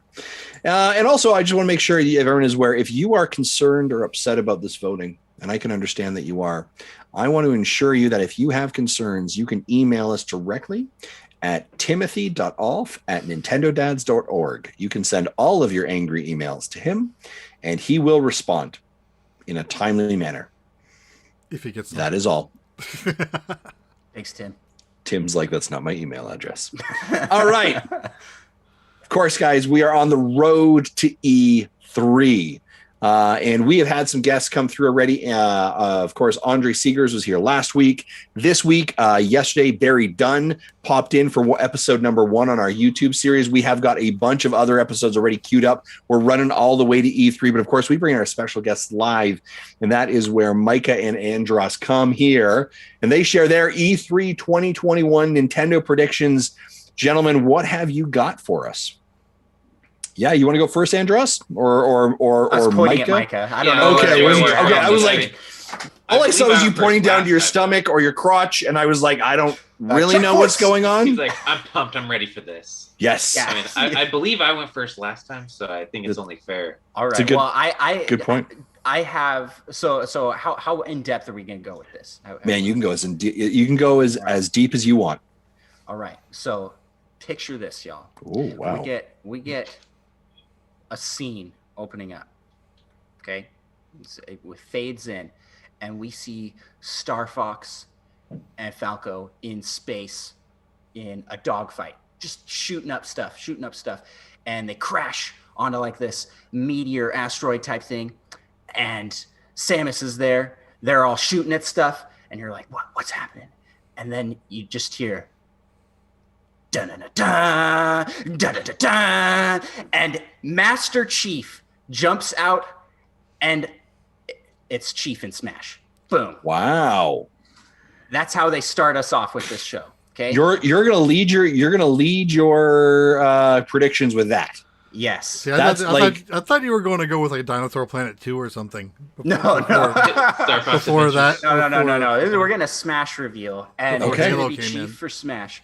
Okay. And we're gonna see that, and it's gonna be immediately followed up by an announcement of the Halo trilogy getting ported to the Switch. Similar to what they did when they announced Dragon Quest XI's character in the game, and then immediately showed, hey, Dragon Quest XI's coming to Switch. So that's a prediction I have for the start of the show, or I don't know, maybe they'll put it in the middle, but I think that's a good lead. I'm going to tell you right now, I'm loving that. You know what I'm saying? You're hitting hot. I love that. All right. And then we're going to get, a bunch of stuff. It's good. Cool. They're going to hit hard, and then we're going to get some like, okay, maybe some extra Skyward Sword stuff. I don't know if this is going to be an E3 thing, but I do think we're getting Wind Waker and Twilight Princess HD. I think that's a given. It's just sitting over there on the Wii U, and Nintendo loves that easy Wii U money. Like they do. They are a fan of it. And those games are just sitting there ready to be ported over, and I think those are just a matter of time. And I will buy them again. Yeah, same. Okay. And then I'm hoping for the 4th time or 3rd time. I am hoping for, in addition to that, an HD collection of Ocarina of Time and Majora's Mask. Now, I don't know if those will be coming this year. I think that's a little too packed for Zelda in 1 year, but who knows? It's the anniversary year. Maybe they're just gonna, put all Zelda on Switch. So Skyward Sword's announcement, I'll be real, guys, like threw off my predictions this year because they put it in July. You're like, it's like it's kind of middle, but late middle of the year, and they don't leave you a lot of room to do more Zelda. Like I was thinking, if Skyward Sword, I think it must be a pandemic thing. Like Skyward Sword must have been a pre-E3 game originally. I'm guessing it was like March, April game. Probably the January game this year. Yes. And so I'm hopeful that they have the other Zelda stuff, and maybe it's just a little pushback. So I love your energy, love where your head's at. You're thinking 4 Zelda games potentially. No, I'm on the hype train that's going way too fast. Way too fast. Yeah. So where does Breath of the Wild fit into that sequencing? I believe Breath of the Wild 2 is the holiday title this year. I believe it. That's what I think is happening, and that's why I think they positioned Pokemon in November and in January. They don't want to be in December competing with Breath of the Wild 2 with a Pokemon Legends game. Okay. I'm not sure. Maybe a November launch, maybe. And then I'm thinking maybe the ports for the other Zelda games coming. Let's see, we got July, September for Wind Waker and Twilight Princess, and then we'll get the Ocarina of Time, Majora's Mask, but those will be 2022 after Legends. I'm like pulling these dates out of the hat right now. Sure. This is not planned. Sure. I just have the games in my mind of what's going to get announced. I brought my Zelda shirt. I'm all for the Zelda. Yeah. So I just want to reiterate here that what you're believing is that we are going to get 6 Zelda games in approximately 12 months time span, maybe 9 months. We're getting 6 Dragon Quest games, so why not? I think so, we're not getting them, but Japan because a majority of those are ports. I think they're going to probably, I don't want them to, but I think they're probably just going to port straight over all of those things. They don't need to do anything to Twilight Princess, Wind Waker, besides take away the gamepad functionality. And I'm hopeful that Ocarina of Time, Majora's Mask are enhanced versions, like HD versions of maybe the 3DS. But yeah, my son and I was talking about that the other week, and he wants to see those come to Switch as HD remasters of the 3D version as the base. Yeah. Nice. So along with that, I think we're going to sprinkle in a 2D Donkey Kong. I've heard rumors of that. It makes sense. It's about time. I think we might also see some more Kirby, a Kirby project of some sort, and then new IPs. All right, we're gonna see some new IPs that they're gonna like push, like ARMS. You know what I'm saying? Like when ARMS came out, they were like, look at this game, it's incredible. Free trials of this game coming out. And it was like new characters coming out. They just kept going with it and kept pushing it. So the famed sequel to ARMS, Legs, we'll be getting Legs. Yes. Sweet. Excellent. I'm excited for that one. And then let's see, like that. Besides that, I'm really hoping that we're getting a double Smash character announcement. They'll close out with a Smash character announcement as well, and that one's probably going to be a first party. And I'm hopeful for Waluigi. I think Waluigi's it's his time, and I think that would be a big hype moment. Either that, or we're getting like something weird. Tetris L piece. Nice, please. Yeah. Okay.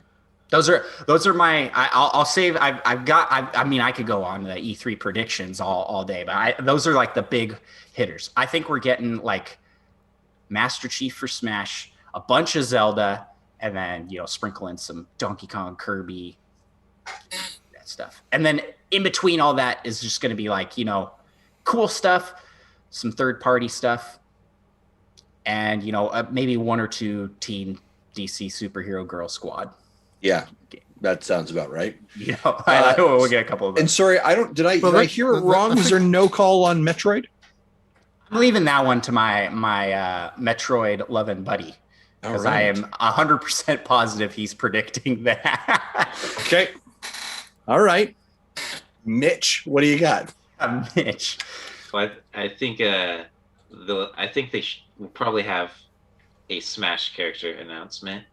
I have no idea who it's going to be. I hope at least one. I think there's only 2 more planned. At least one of them is Waluigi.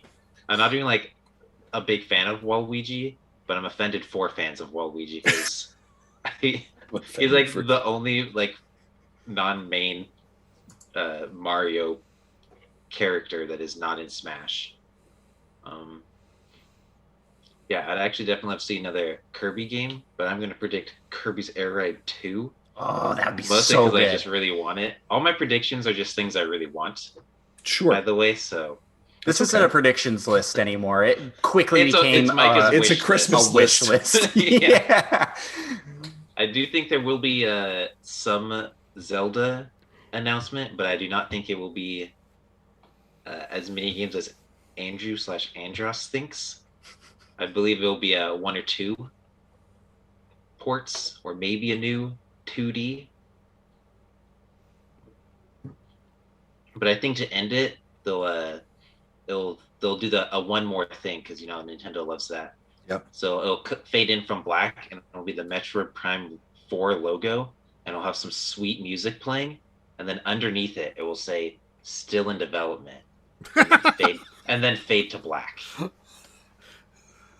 I love it. I like. Welcome to 2019. So here's my prediction on the Metroid thing. I do think that we're going to get guy in white room or black room. Not developer.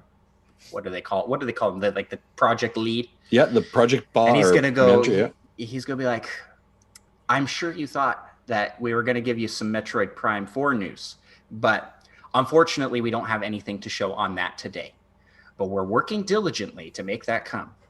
In the meantime, check out this other game in the Metroid series that we got coming.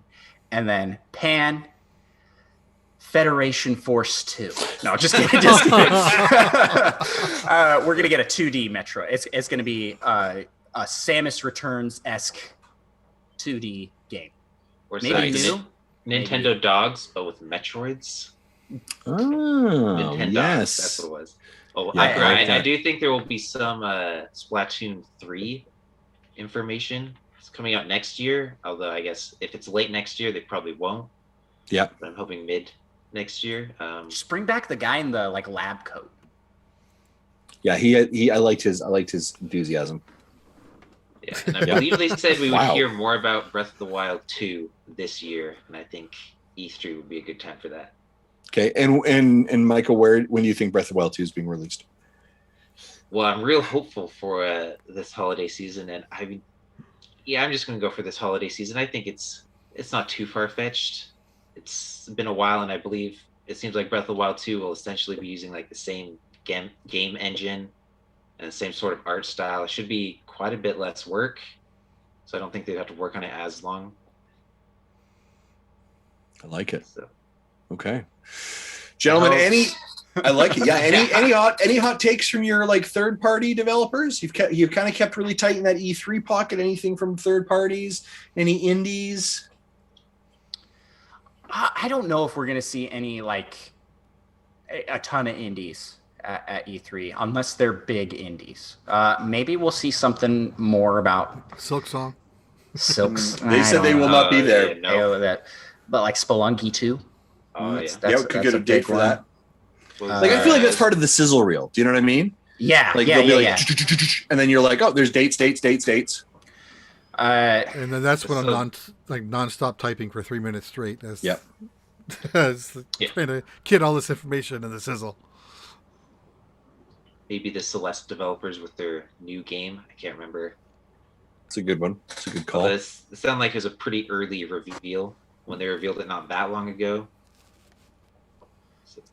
I'm trying to think what indie groups we haven't heard from for a while that have been working on projects. Maybe it's time for Toby Fox, Undertale. Toby Fox. Maybe it's time for him to come back he was working on Deltarune. Mm-hmm. Maybe that's gonna come. Yeah, that's kind of out there prediction. Third party wise, I think we'll see some rando sports titles come over. Like those will be part of Sizzle Reels. So we'll be like, oh yeah, NBA 2K22 coming out this year for some reason. Sports Story would be a good one to show because I know people are excited for that. Maybe we'll get even more details on Mario Golf. Doesn't that launch the same? Launched like 2 weeks later. Yeah.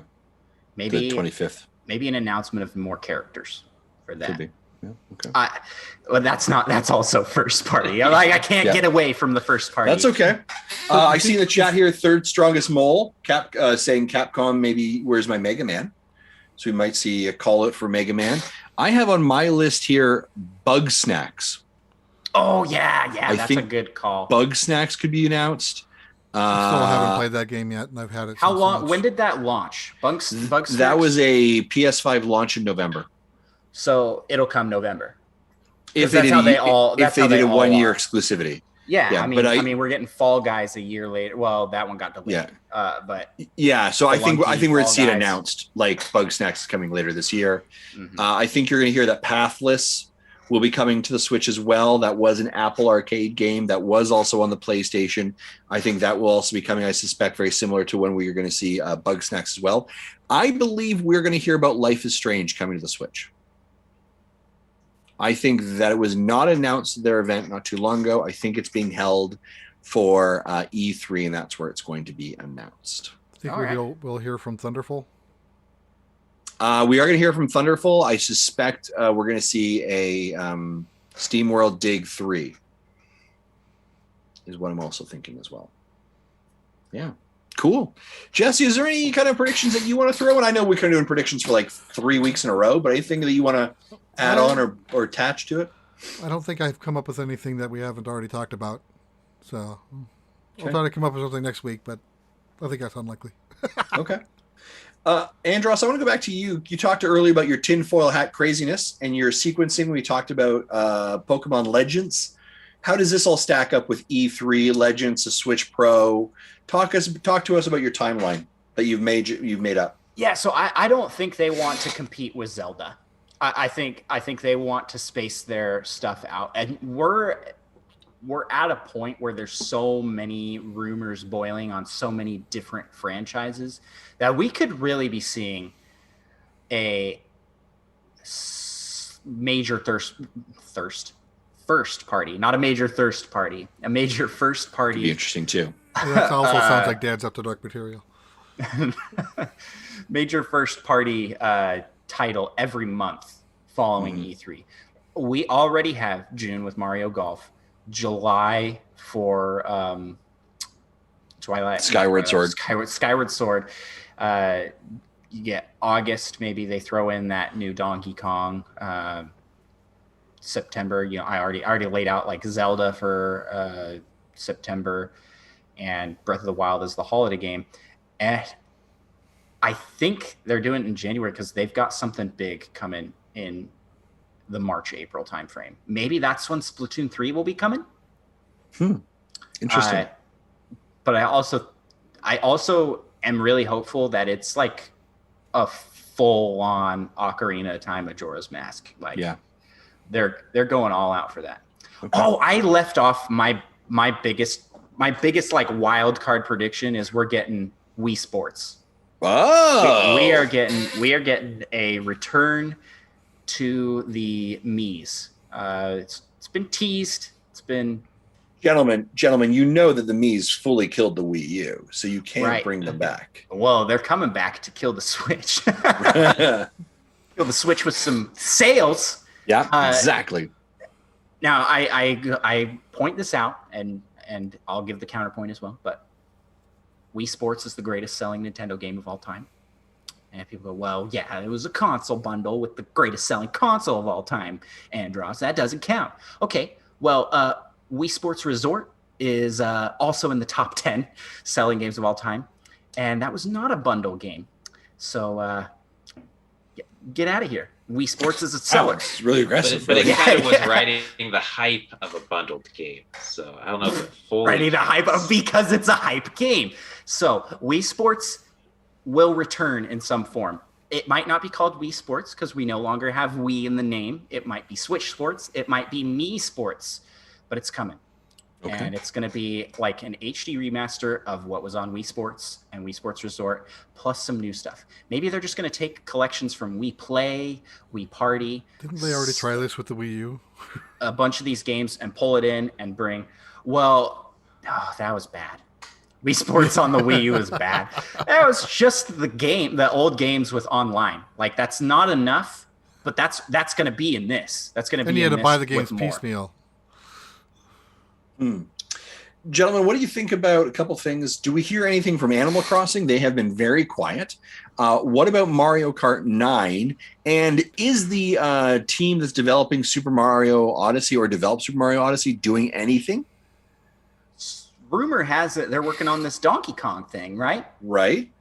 Correct. But that's a 2D game, according to the rumors. I hope that it's a 3D game. Let me say that. I want it to be Mario Odyssey in Donkey Kong World. How cool would that be? Like, so great. Yeah.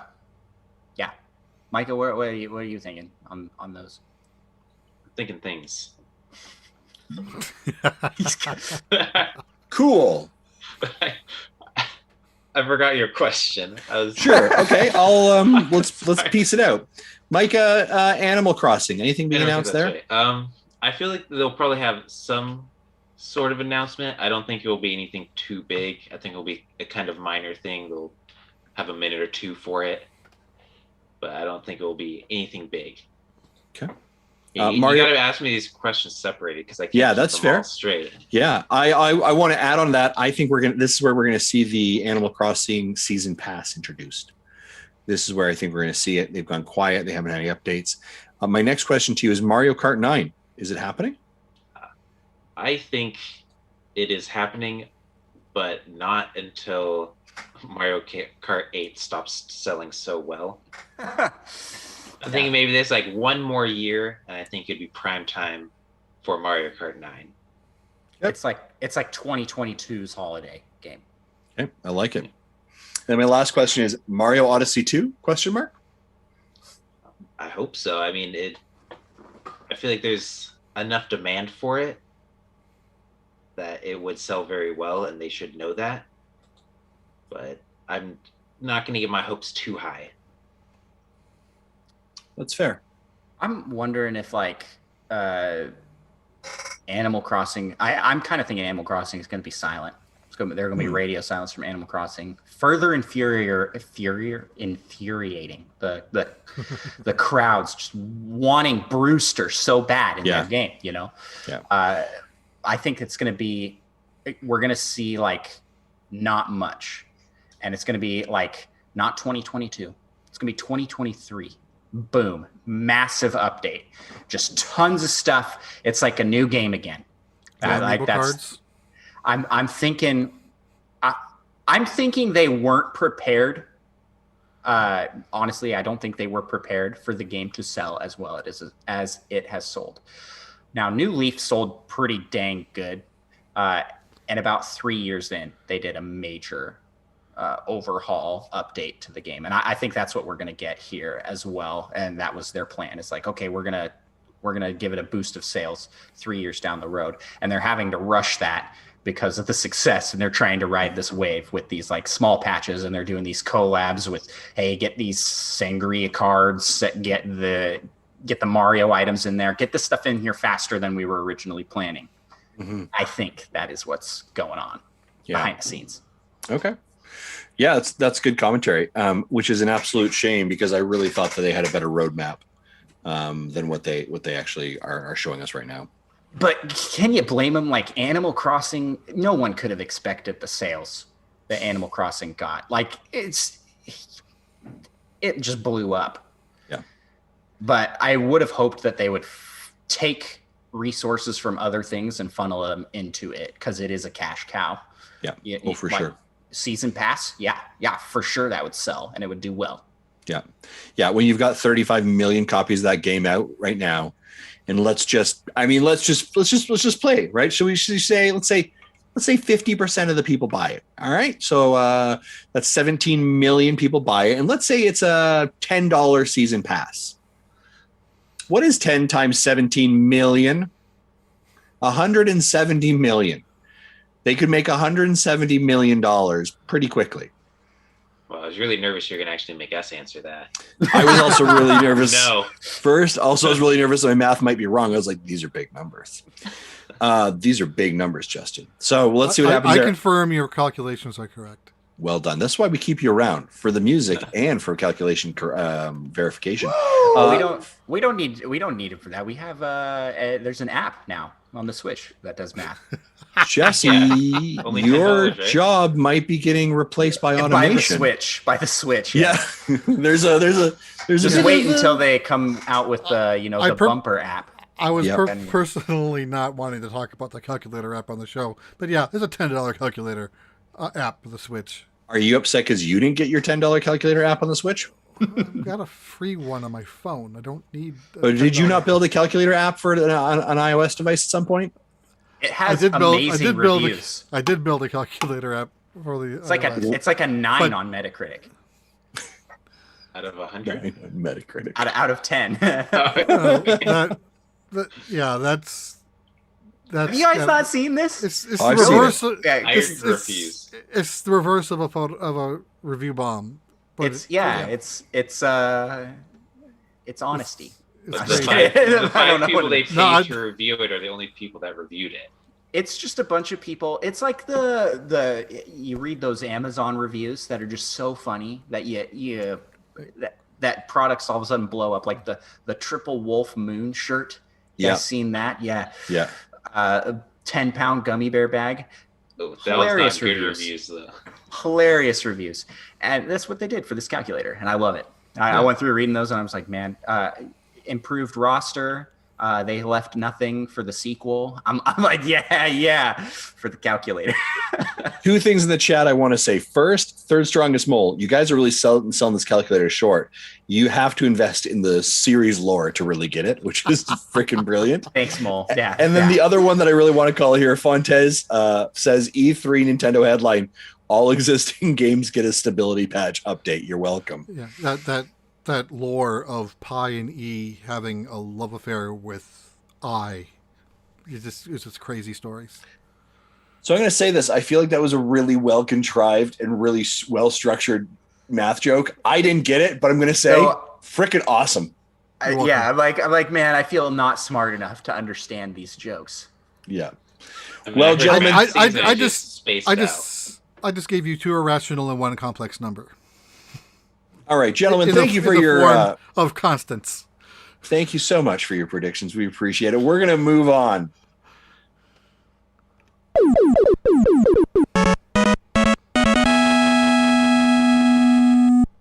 Jesse, you know that I appreciate you, and I appreciate what you do here. I am looking at this 2.5 pages. Oh, gosh. Of Pokemon Go notes, and we are not going through this. But I know that people come here just for you and the Pokemon Go updates. I am giving you 2 minutes on this timer to get through those updates. Once the timer goes off, I don't care where you are, we're moving on. Okay. Do we have a deal? Sure. Let's do this. All right. I'm going to do this. Here we go. Ladies and gentlemen, 2 minutes is on the clock starting now. Okay. Pokemon Go Fest 2021 has been announced. July 17th and 18th. Both days will go from 10 a.m. to 6 p.m. local times. Thanks, Justin. Day 1, we'll have events for everybody, whether they have a ticket or not. There'll be an hourly habitat changes that changes the spawn rates, the spawns, what's in the wild. There'll be raids that will include Hitmontop, Cranidos, Dinio, Galarian forms, Ponyta, and Zigzagoon, all wearing special costumes. And the Pokemon that are related to music will appear in the wild. Chimecho, Kricketot, Audino, and a special costume Pikachu. For people who buy the event tickets, Pokemon Fest 2021 is a music festival, and you're the director. Help Professor Willow and the team leaders put on an incredible concert celebration by choosing between Pokemon to join the festivities. Completing the special research will give you an encounter with a mythical Pokemon. They didn't say it. It's likely Meloetta because it's music. Did they put Chatot in there? Was that in the list? No, Chatot's not in there. He yet. literally has a music note for a head. Right. What? Just for point of contention here, I did pause because Andross spoke and it took you off track. I did not want to use that against you. No, it was a legitimate question. I just didn't want to feel like I was being a cruel taskmaster. I heard all these music themed Pokemon. Is Jigglypuff? Was Jigglypuff in there? Oh, that's Gen 1. Oh, is it not Gen 1 right now? Well, it's any gen, but they didn't say Jigglypuff, but it could be. It still could be in there. They didn't. I feel like that's the music. All these lists of Pokemon are generally and more. So. Okay, my bad, yo. I'm not a Pokemon Go guy. I just am a Pokemon guy. All right. Okay. Ready? Yeah, go. Okay. 46 seconds. Okay. Then Pokemon will be attracted to incense based on the habitat, including Unknown F and Unknown G throughout the entire event. Day 2 will be focused on raids. Each raid you can get up to 10,000 extra XP. You get 10 free raid passes for spinning discs, earned one at a time. Timed research, you can earn 8 remote passes and you get 3 remote passes for free. See here. Shiny forms of Unknown F, Whismur, Chimecho, Audino, Temple, Throw, and Sock will be in the game for the first time, and the admission price is decreased from last year's $15 to $5, and that's available to purchase today. And I think my time's up.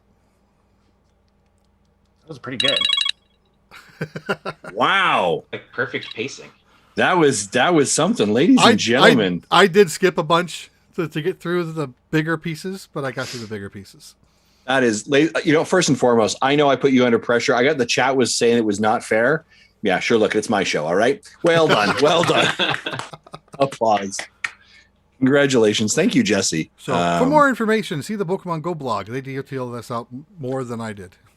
Yeah, I was going to say, I'm sure there's got to be somewhere you could go and just read it. Because that's my source. If you were upset by Justin's putting pressure on Jesse, please send all your complaints to Mitch at Nintendo Pals, not Nintendo Pals, Nintendo Dads.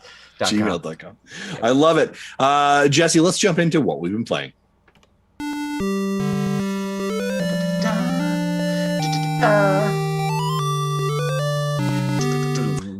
Mitch and Andross.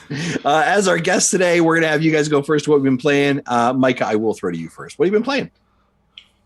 I not Nintendo related, but I played Returnal for the first time. Oh, how'd you like it? For a few hours. I really enjoyed it. I'm a pretty big fan of roguelike games, and I can't really think of a third-person shooter roguelike that I've played. And I think they did a good job of it. So unfortunately, I do not have a PS5. Risk of Rain roguelike? Risk of that is true-ish. No, yeah, I'd say so. But I mean, that's more of, I guess that's more of an ability shooter. There's a bigger focus on like certain abilities of each character. Returnal's more focused on just shooting. But you still get artifacts that affect things, and you have like a secondary weapon. I didn't make it that far, so I could be wrong. You get more abilities, I believe. Okay.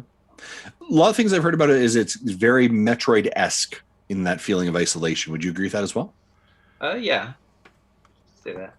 It's a lot faster paced, it seems like. I mean, you run pretty quick in that game. I guess I've kind of compared a little to like Doom mixed with Metroid. It's got that like a little faster. You're generally just like always moving. You don't want to be stationary too long. Sweet. That's very cool. But nice. That, I haven't got around to gaming all that much. Recently finished my photo decks in Pokemon Snap. Nice. Blast with that. Yeah, still enjoying that, eh? Oh yeah. I took a little break, but I'll get back into trying to finish like all the research goals they give you. But, okay. Yeah, I think those are like pretty much like the 2 games I played this last week. Nice, good stuff. And you'd recommend both of them? Yep. Awesome, I love it. I don't know if I could quite recommend buying a PS5 for Returnal. Yeah, well, that's fair. It was good, but I don't know if it was that good. Yeah. Okay. Good feedback. Good feedback. We're the Nintendo pals. We gotta spit on PlayStation a little bit. Yeah. You know. Right. No, we don't smack on PlayStation. We don't smack on anybody. We just only play Nintendo. Andross, how about yourself? What have you been playing? I've played a plethora of things. I actually had to pull out my Switch to jog my memory. First forefront of my mind, I played some Mario Odyssey. My son has been really loving that game. He's very close to Darker Side of the Moon, so I helped him out with getting some more moons to unlock that level.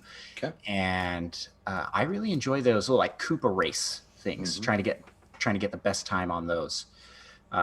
So yeah, had fun doing that. And then played some Mario 3D World plus Bowser's Fury. Yeah, it's a great game. I am going through that, 100%ing it with my wife, and we are on World 7, like the Bowser's Castle world. And about to finish that up. Then we have one world left, I believe. And then we'll get to unlock the special levels. And because we did 100% of everything, we should have all that unlocked. Nice. I'm excited for that. I'm looking forward to trying out those like excruciatingly painful, difficult levels that they put at the end. Gotta stream your first attempt of Champions Road. I was kind of hoping I could get it done in time for we're doing Nintendo Pals Day this Saturday, like we mentioned. I was hoping I could get it done in time for that. But speaking of, I did get to the end of Mario Sunshine, and I have the last level, and I will be streaming that as part of Nintendo Pals Day. So Mario Sunshine, and if you want to see me get frustrated at a game, watch me play Mario Sunshine. That's it. Just before or after the Pachinko level? I didn't do the Pachinko level. Heck no. Heck no, I'm not doing that one. Is that one required? I don't think it is. I have no idea. I never got that far. Gosh, let me tell you, like,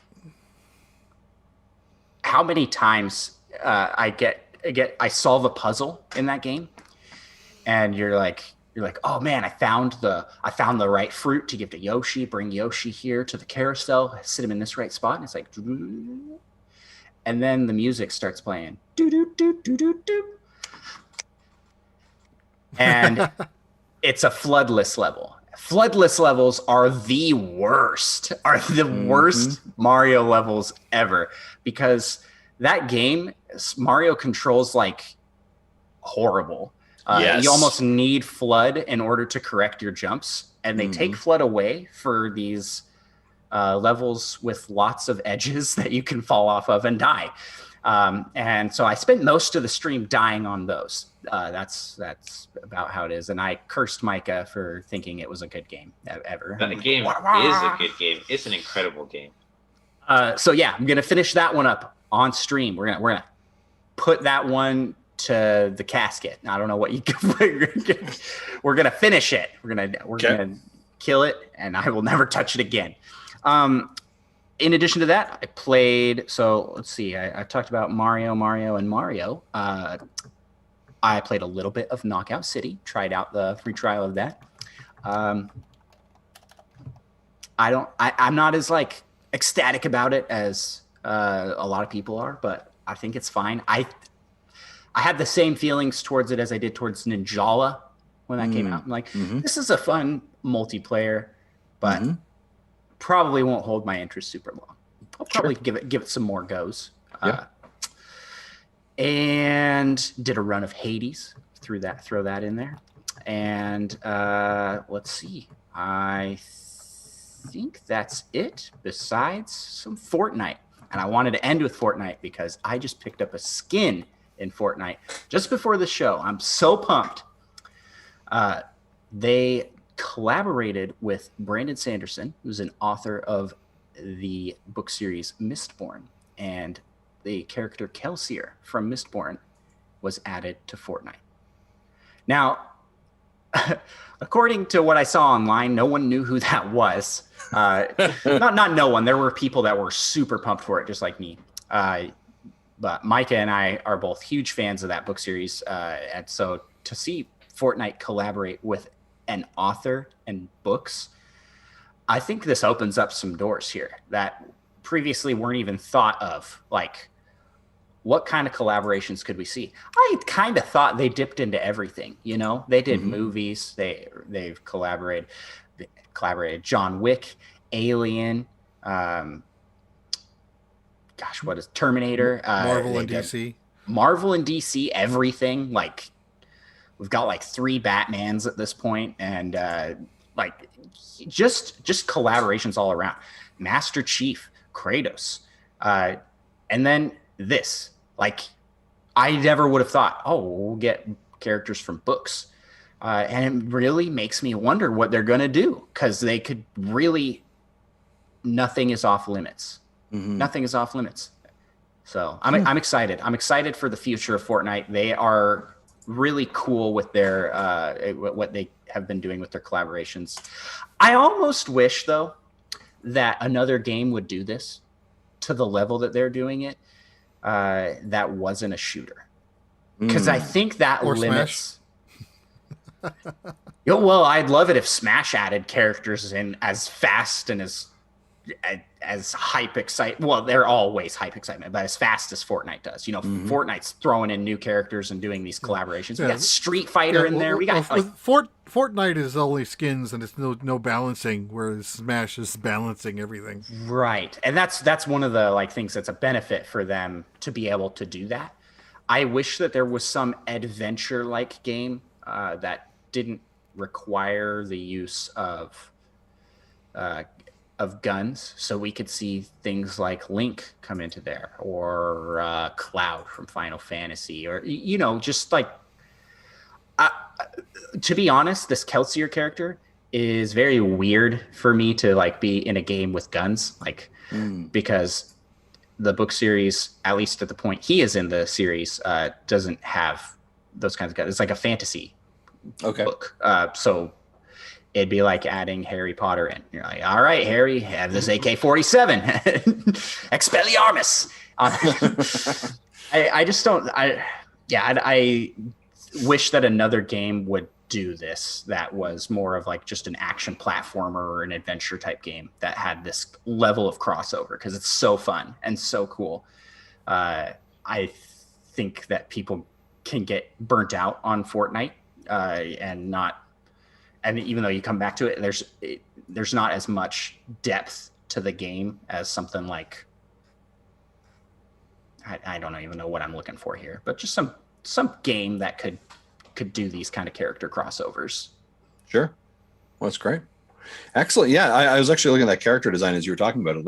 Character looks pretty cool, actually. The actual skin looks really cool. In the books, there's a constant fog on their world, and so they wear these cloaks to kind of blend in, with lots of tassels that blend in with the fog, and they put that in, so he's got this cape that splits into tassels, and if you're doing different emotes and stuff, those all interact. It's pretty cool. I think it looks really good. That's awesome. Nice.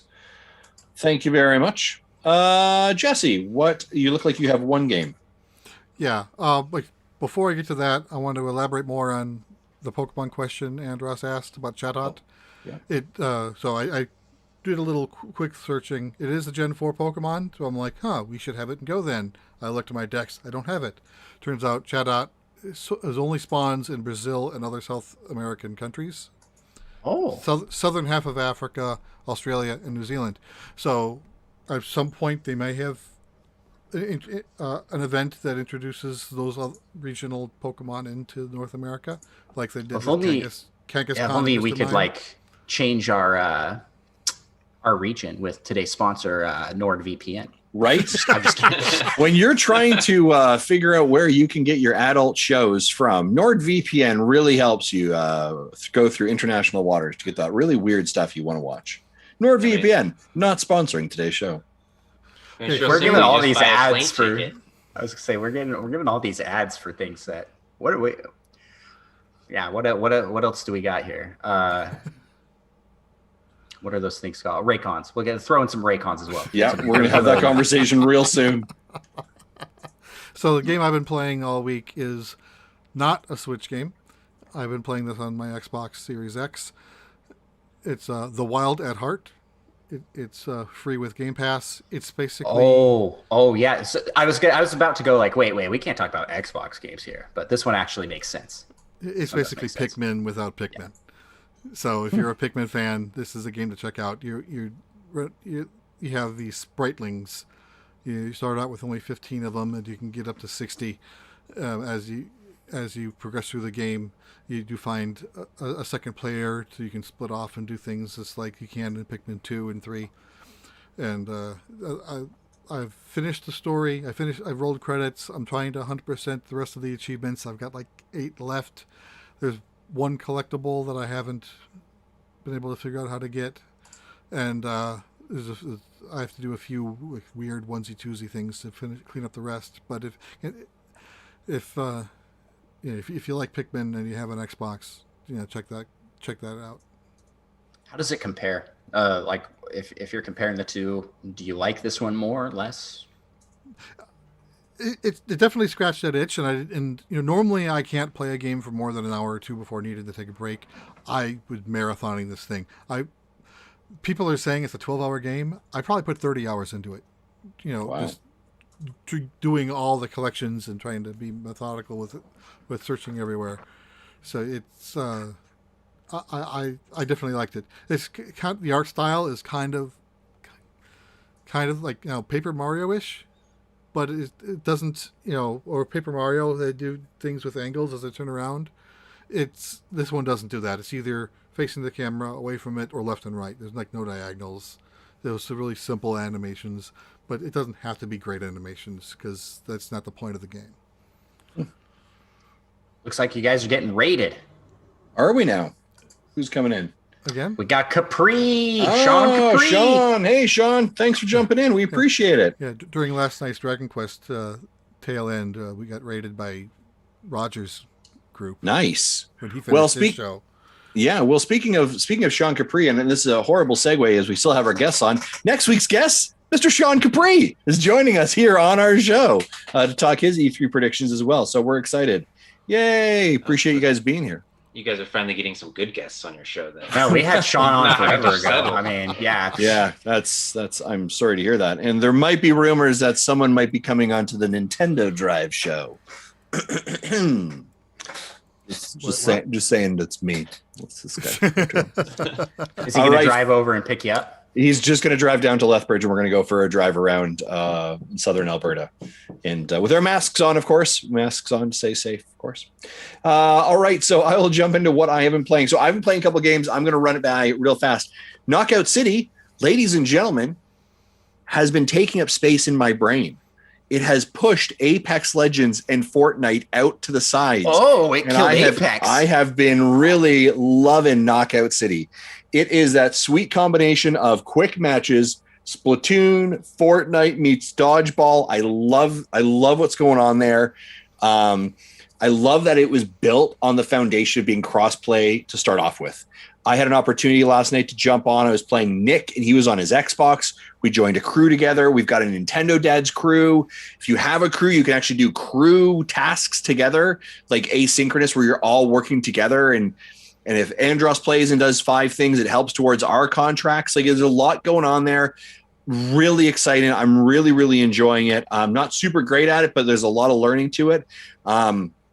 I think it's a fantastic, fantastic game. As a matter of fact, during our Dad's Fest in June, where it's the Mega Dads and the Nintendo Dads coming together, ladies and gentlemen, I'm excited to announce we're having a Mega Dads versus Nintendo Dads Knockout City Showdown. We're doing private matches, and it is going to be against a team that the Mega Dads have put together, a team of the Nintendo Dads crew. We're excited for it as well. So I am highly, highly recommending Knockout City. I love it. That's my own self, but I love these kind of free-to-play quick games. The next game I've been playing today is Super Bomberman R Online that came out today. And everything that I said about Knockout City is the complete opposite of this game.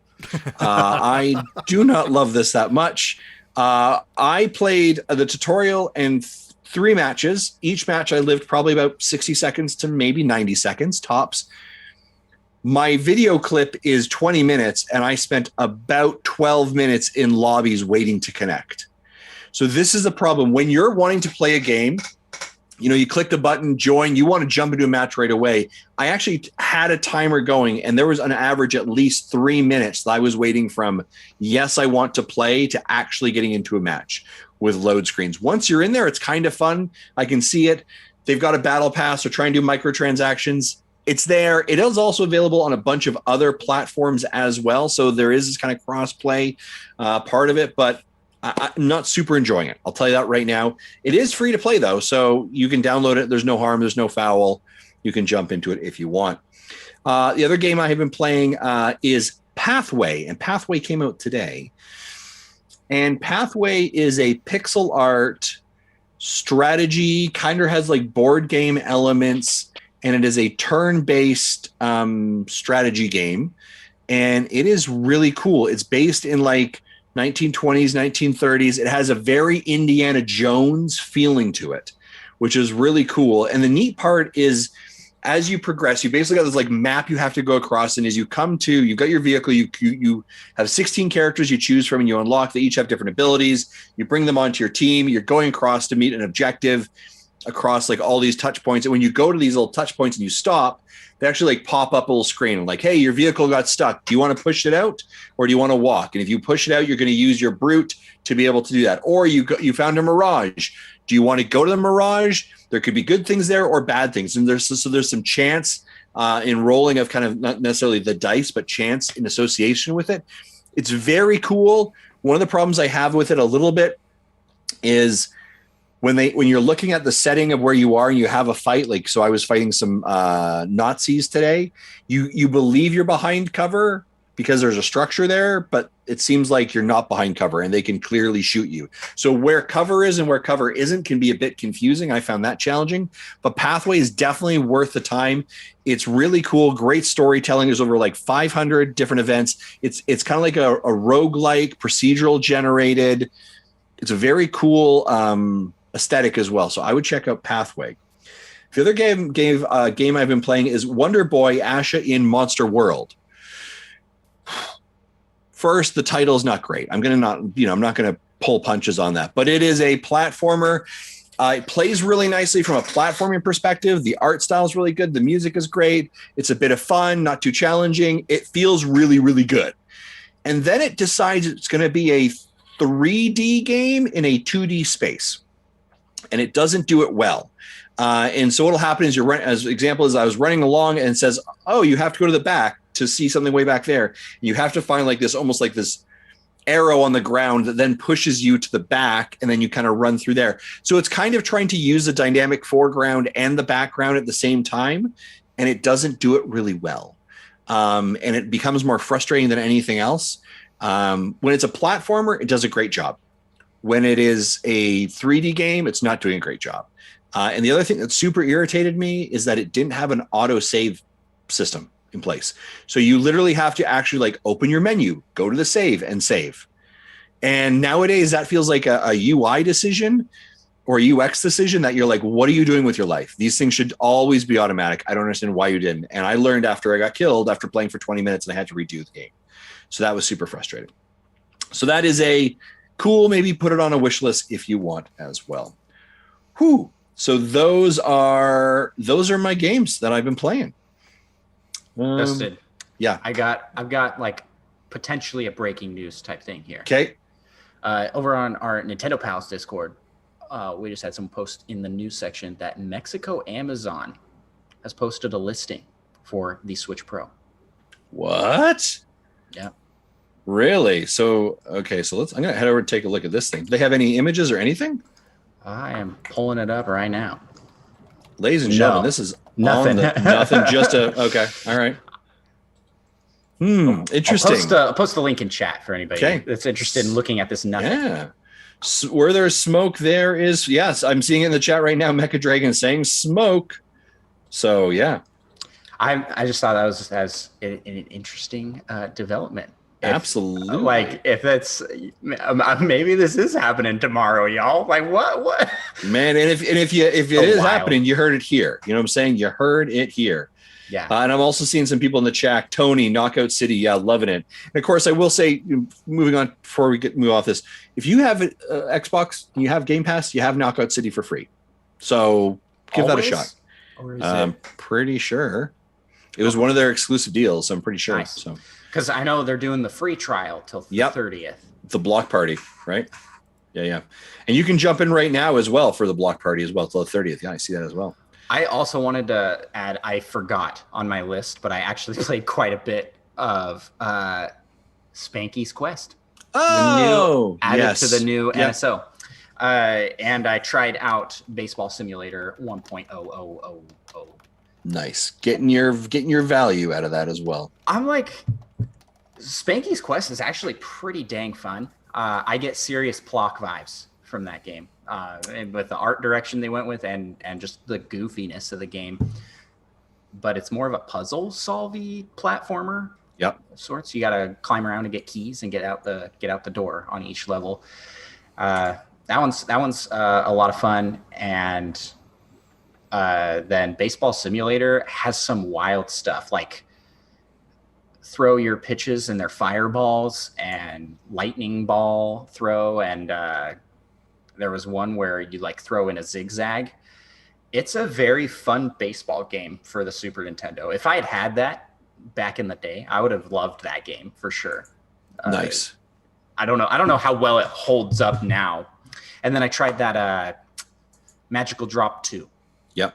Okay. And automatically went to the hardest difficulty setting because pro gamer here, gotta go with the. Gotta go there. Gotta go. No, I was just like, I'm a fan of puzzle games like that. Played the Panel de Pawn that's on there quite a bit more than I should have, and so I was like, I'll just go to the hardest one and see how difficult it is, and got decently far.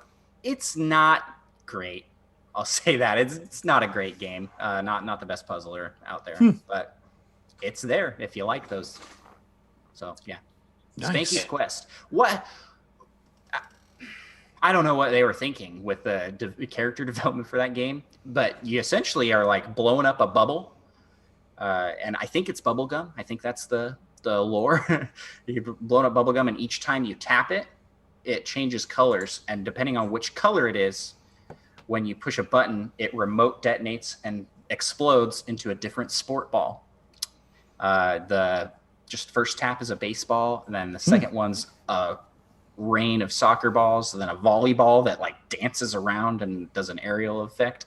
It's very weird, very bizarre, very fun. So nice. Very Spanky's cool. Quest, y'all. Try it out. Check it out. All right. I love it. Jesse, let's head over to the community spotlight.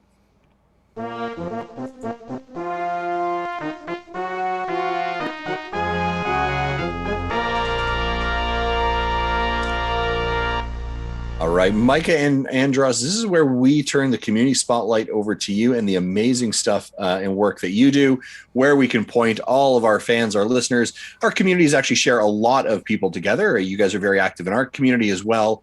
So I'm sure a lot of our listeners probably know of you, or our patrons know of you, but tell more people about who you are, what you do, what you've been doing, what kind of content you create as well. Who you want to take it? I'll let you take it.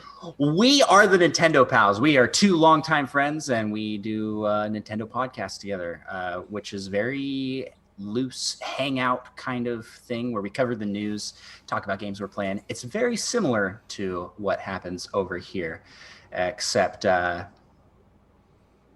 we have Micha. So that's, I mean, can't really compete with that. We have Jesse. I don't know what to say there. Well, I was going to say we used to have Zach, but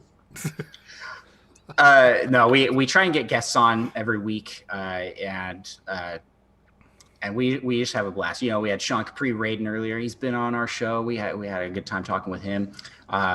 We've had all of the Nintendo Dad's crew, not at the same time. We can't handle that many people at once, so we do one at a time. Yep. No, we could have you guys. We should have you guys all on at the same time. That'd be crazy. That's a big podcast. It's a big podcast.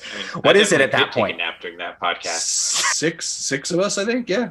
What is that a pod anymore? Or is that a herdcast? Herdcast. We should start that right now. Just call it herdcasts. Herdcast. Oh my gosh. We have come up with something here.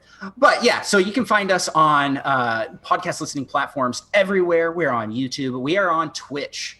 Nintendo_Pals on Twitch. We are at Nintendo Pals Podcast on Instagram and TikTok, and at Nintendo Pals on Twitter. You can find us in all those places. And Micah, you want to talk about what we're doing this weekend? Well, we're having our 1 year anniversary hoopla. Just kind of it's like the first time I've ever used that word in my life. I don't know why. It's a good appropriate time. Yeah. I mean, that's a good choice to use there. We're gonna just have a party. Gonna be pretty much all day. Lots of streaming, some events, and then community games, I should say, at some point, and then some more streaming. I guess I don't know if we have it 100% mapped out yet. Yeah, 2 days before. We have a plan. We have like a poll ready or something about what time works best for everyone. I don't know if we put that out or if we just meant to and didn't. Yeah, I put out a schedule already. We're so organized on our show that That's how this is about the energy level. Yeah, well, it's mostly Andrew's the prepared one, and I like to just be essentially I personify a random guy that just happened upon the podcast.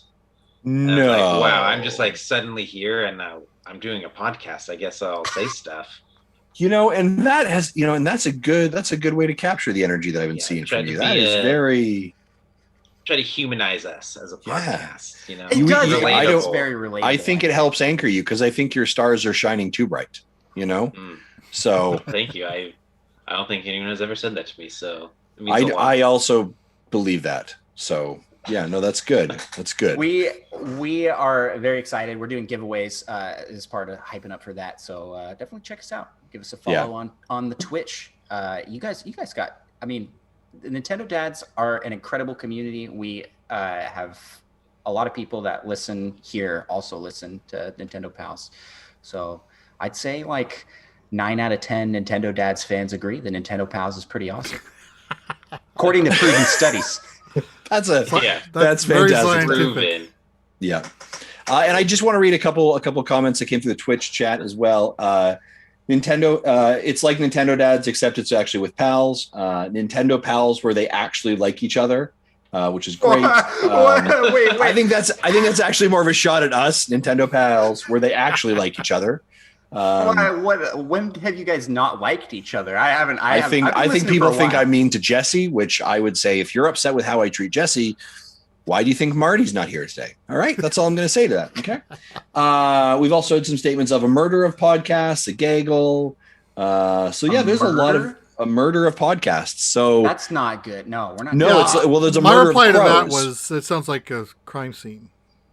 Yeah. I just got yelled at by Tim, who says, "Don't mess with Micah's groove, man." We love Micah's. No, I think they're getting mad at me. That means a lot, actually. Yeah, I think they're getting mad at me because they feel like I hurt Micah's feelings. And Micah, did I hurt your feelings? No, I mean, no.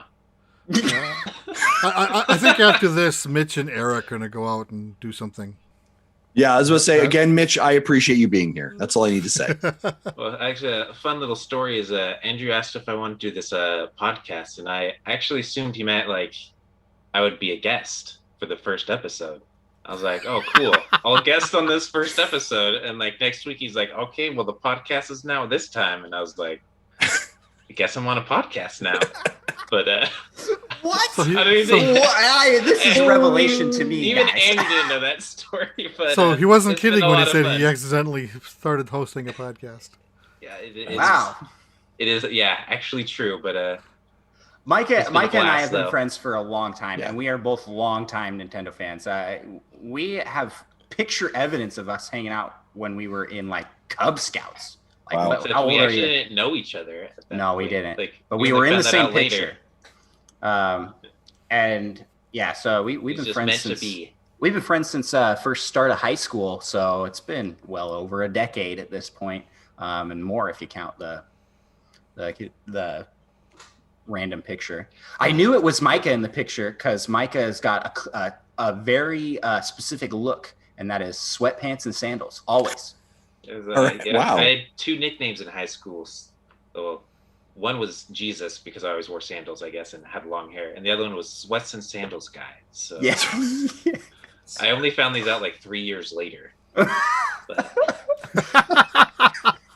we broke. Apparently, I was kind of popular.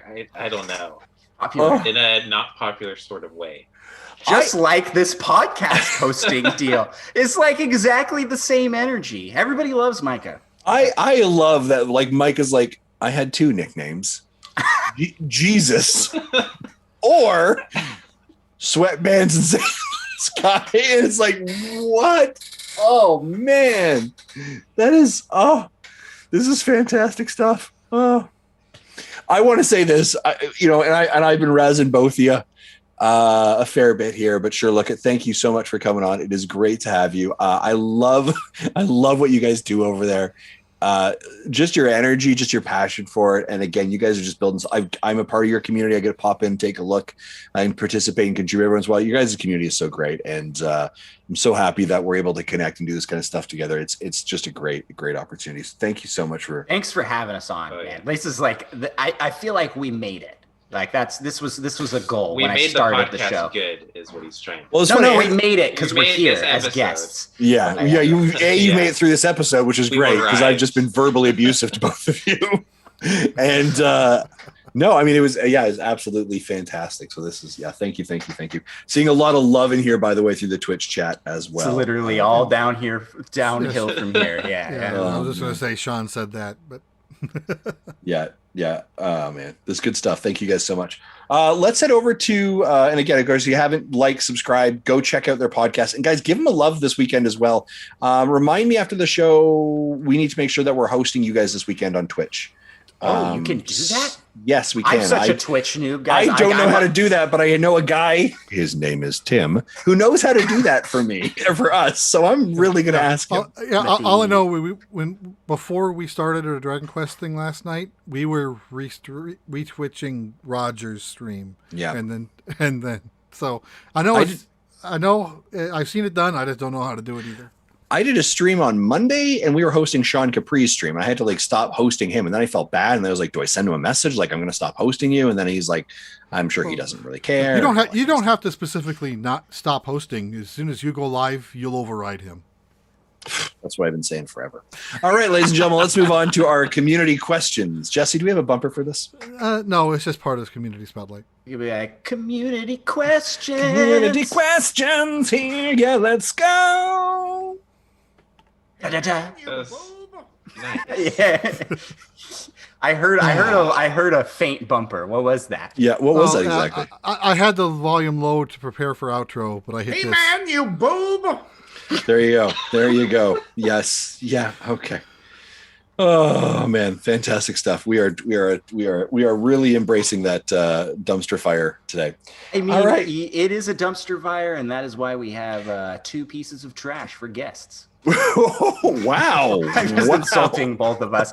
Oh, that's not true. I was like, that is harsh. No, for guests. This is our podcast. Oh man, now you're the guest. Yeah. I thought you took it over. No, I'm sorry, guys. No, I would never call. No, but in all fairness, I've been throwing some hot fire at Micah all night. So in fairness, that was probably due to come back. No, you've been throwing all the fire at Mitch. It's fine. He's not even here. That Mitch guy is kind of a loser. So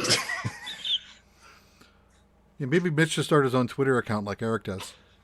Oh, I do think Eric and Mitch need to start their own show. That'd be amazing stuff.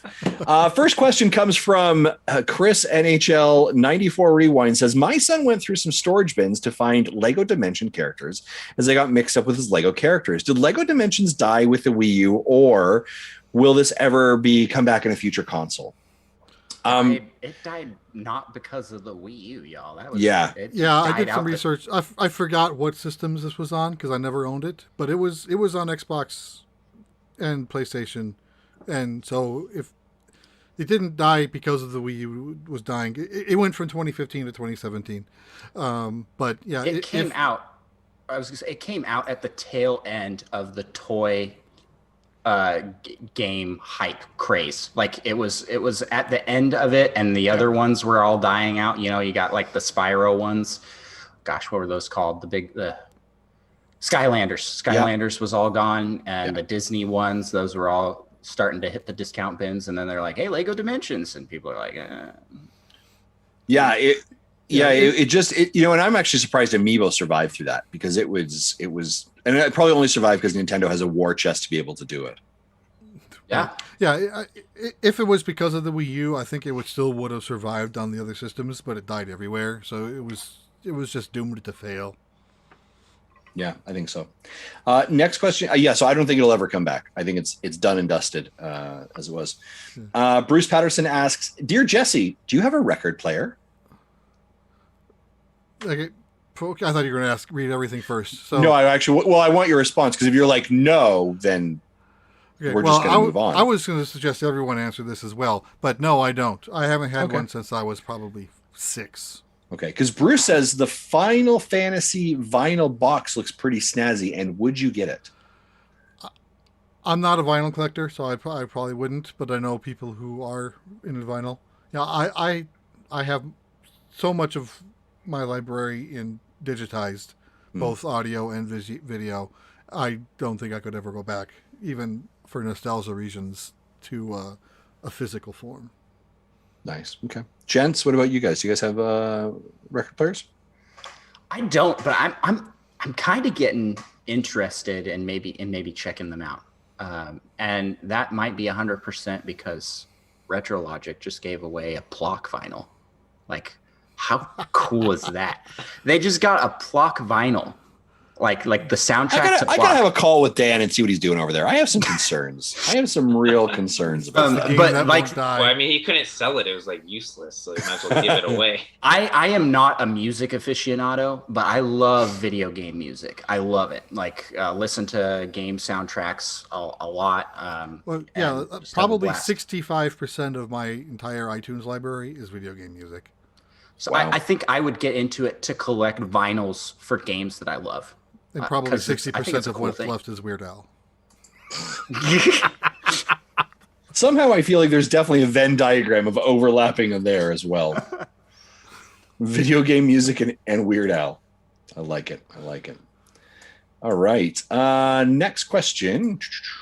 Mecha Dragon asks, how does it feel knowing that people love Sonic the Hedgehog way more than they love Zelda, Legend of Zelda? Here's where I should have an objection button, but I don't have one. Objection! I know that there was a bit of a hot conversation on Kinda Funny Games Daily this week regarding Sonic and Zelda, and Blessing's commentary was that more people probably... There's more love, I guess, shown to Sonic than there is to Zelda right now. Yeah, but I mean, Sonic still puts out a dumpster fire of the game every year, where Zelda hasn't had a game that's not a remake for over 4 years. This is the movie, which I feel like helps spread the love. Yeah, I like it. Zelda has a problem with IP recognition and name recognition. So Sonic, he's the mascot. It's the name of the franchise. It's all tied together. Zelda is the name of the princess you save, The Legend of Zelda, and the main character is actually Link. And there's that distinction, which makes it automatically harder to be just like a name drop thing.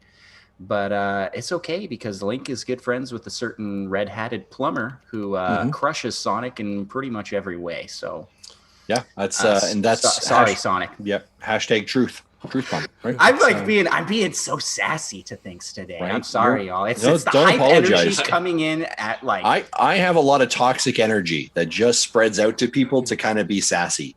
So Sean in the chat says, "I almost named my kid Miles, but went with Link instead." That's a true story. What a hero! What a hero! Tails is the best part of Sonic. Oh, well, that actually kind of comes into our next question. Thank you, Micah, for transitioning us there. That was such a smooth job because Mecha Dragon continues and asks, well, on the subject, who is your favorite Sonic character and Sonic game? So, Micah, are you saying Tails? Oh, for sure. Okay. Do you have a favorite Sonic game? It's been so long since I've played, but I'd probably one of the original trilogies of the original trilogy, 1, 2, or 3. That or I actually enjoyed Sonic Adventures. Oh. Or Adventure. I don't know if there's an S. But to be fair, I was quite young when I played it, so it might not have been that good of a game. But those are some of the... Oh, wait. Someone just mentioned Sonic Spinball. And yes, that game is actually quite good. Sean Capri. Nice. Okay. All right. So essentially all the old Sonic games that I've played, I've liked. Nice. Nothing wrong with that. Okay. Andross? I am like so not Sonic'd. Like I hardly played any Sonic games. I didn't have the Sega, and you know, the systems that Sonic came on that I had, those were bad Sonic games. So I never picked up like the Sonic 06 and all those 3D Sonic Forces. Nah, not for me. But if I have to pick a favorite character out of them, because I do think he's a cool character. I think I'll go with Dr. Eggman. Dr. Eggman is like such a good villain character. And I love Jim Carrey's portrayal of Dr. Eggman. I thought that was hilarious. I'm excited to see what they do with that in the sequel because, you know, at the end, he turned into Dr. Eggman. He got the shaved head and the big mustache. Oh, yeah. That's going to be awesome. Nice. So what does everyone else call him? Because I always say Dr. Robotnik. I mean, but Sonic calls him Eggman, and I was just curious why that would be one way for some people and another for others. I don't know. In the older games, did he maybe say Robotnik? I don't know if this is true, but if I'm remembering right, he was always Eggman in Japan, but was translated into Dr. Robotnik in North America, and then over time he just lost that and it just kept Eggman. Robotnik is his real name in the lore, and the Eggman is what Sonic calls him and what everybody calls him. Yeah. But much like Bowser is not Bowser in Japan. He's just King Koopa and always has been. Bowser is a North American entity. So just something every day. So localization differences. Cool. Excellent. Okay. Jesse, Sonic things, do you have a favorite? As I said, I've never played a Sonic game more than a level, and I'm like, okay, I'm done with this. So I don't have a favorite game nor a character. What's your favorite color? Purple. Is there a purple Sonic character? Someone in chat, throw that up. Amy? I don't want Amy. You know.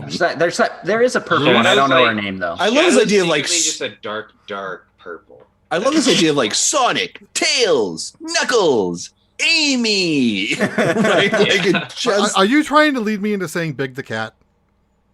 Oh, yeah. There we go. Nice. He is no one's favorite character. They have a semi-real name and then two body parts, and then they're back to real names again. Yep. Man, that is such a weird franchise. No, maybe Rouge for reasons, but other than that, nah. Not really. Yeah, okay. Reasons. Right. Yeah.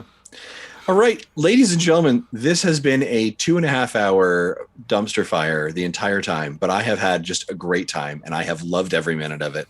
Andross, Micha, better known as Mitch, better known as Jesus, better known as Sweatpants, the Sandals guy. Thank you so much for being here from the Nintendo Pals. Again, ladies and gentlemen, I suggest highly that you go find them on all the social medias. You find them on the podcast. You subscribe on YouTube. You subscribe on Twitch, and support them in every single way because they're absolutely doing a fantastic job. Gentlemen, thank you so much for joining us today. We appreciate it. Thank you. Yeah, super awesome. We're going to close out the show. A couple things I want to say here. Thank you so much to all of our incredible subscribers over on YouTube. Here's what I'm going to suggest you do. Maybe you're like, I already subscribed to you on YouTube. Go hit the notification bell. And here's why. We literally have videos coming out every single day. And as we lead up to E3, we have special E3 videos, micro videos, less than 5 minutes long, where we have some of our favorite guests, industry commentaries, and friends from around our podcast universe come in and give us their E3 predictions. Am I going to tell you right now that Rogers Base is one of them? Yes. Am I going to tell you that the Canadian legend Victor Lucas is one of them? Yes. A couple of our IGN friends? Yes. Go over, hit the bell so you get those videos when they hit out as well. Thank you to everyone on Twitch who supports us as well. We greatly appreciate it. If you are looking for any Nintendo Dads merch, head over to tpublic.com. And also huge thank you to our amazing Patreon producers, Chris Mears, David Ernsberg, Antonio Contrario, Steve Warner, and Solo Something. Man, you guys are executive producers and we love you. Thank you so much for your support. If you want to learn more about Nintendo Dads, head over to nintendodads.org where you can find our information on YouTube, tweets, podcasts, all the links to our social, the Patreon, merch, shops, all that interesting stuff if you're interested. And of course, if you want to email us, send us an email directly at nintendodads@gmail.com or call us and leave us a voicemail, 929-25-NDADS or 929-25-3237. Big thanks to OC Remix and the music that you were hearing throughout the show. And of course, ladies and gentlemen, head over to our podcast catchers, like, subscribe, leave us a 5-star review. If you want to leave a 4-star review, that's fine. Anything less than that, take those stars and go somewhere else. We don't want that negative energy here. You know what I'm saying? Bring all the positivities. And of course, ladies and gentlemen, the road to E3 2021 continues next week in the hotspot as our guest, Mr. Sean Capri. Ladies and gentlemen, for myself, for Jesse, for Micha and Andross from the Nintendo Pals. Ladies and gentlemen, thank you so much. Continue to get excited for E3. Be good, be kind, take care of each other. Take care. Bye-bye.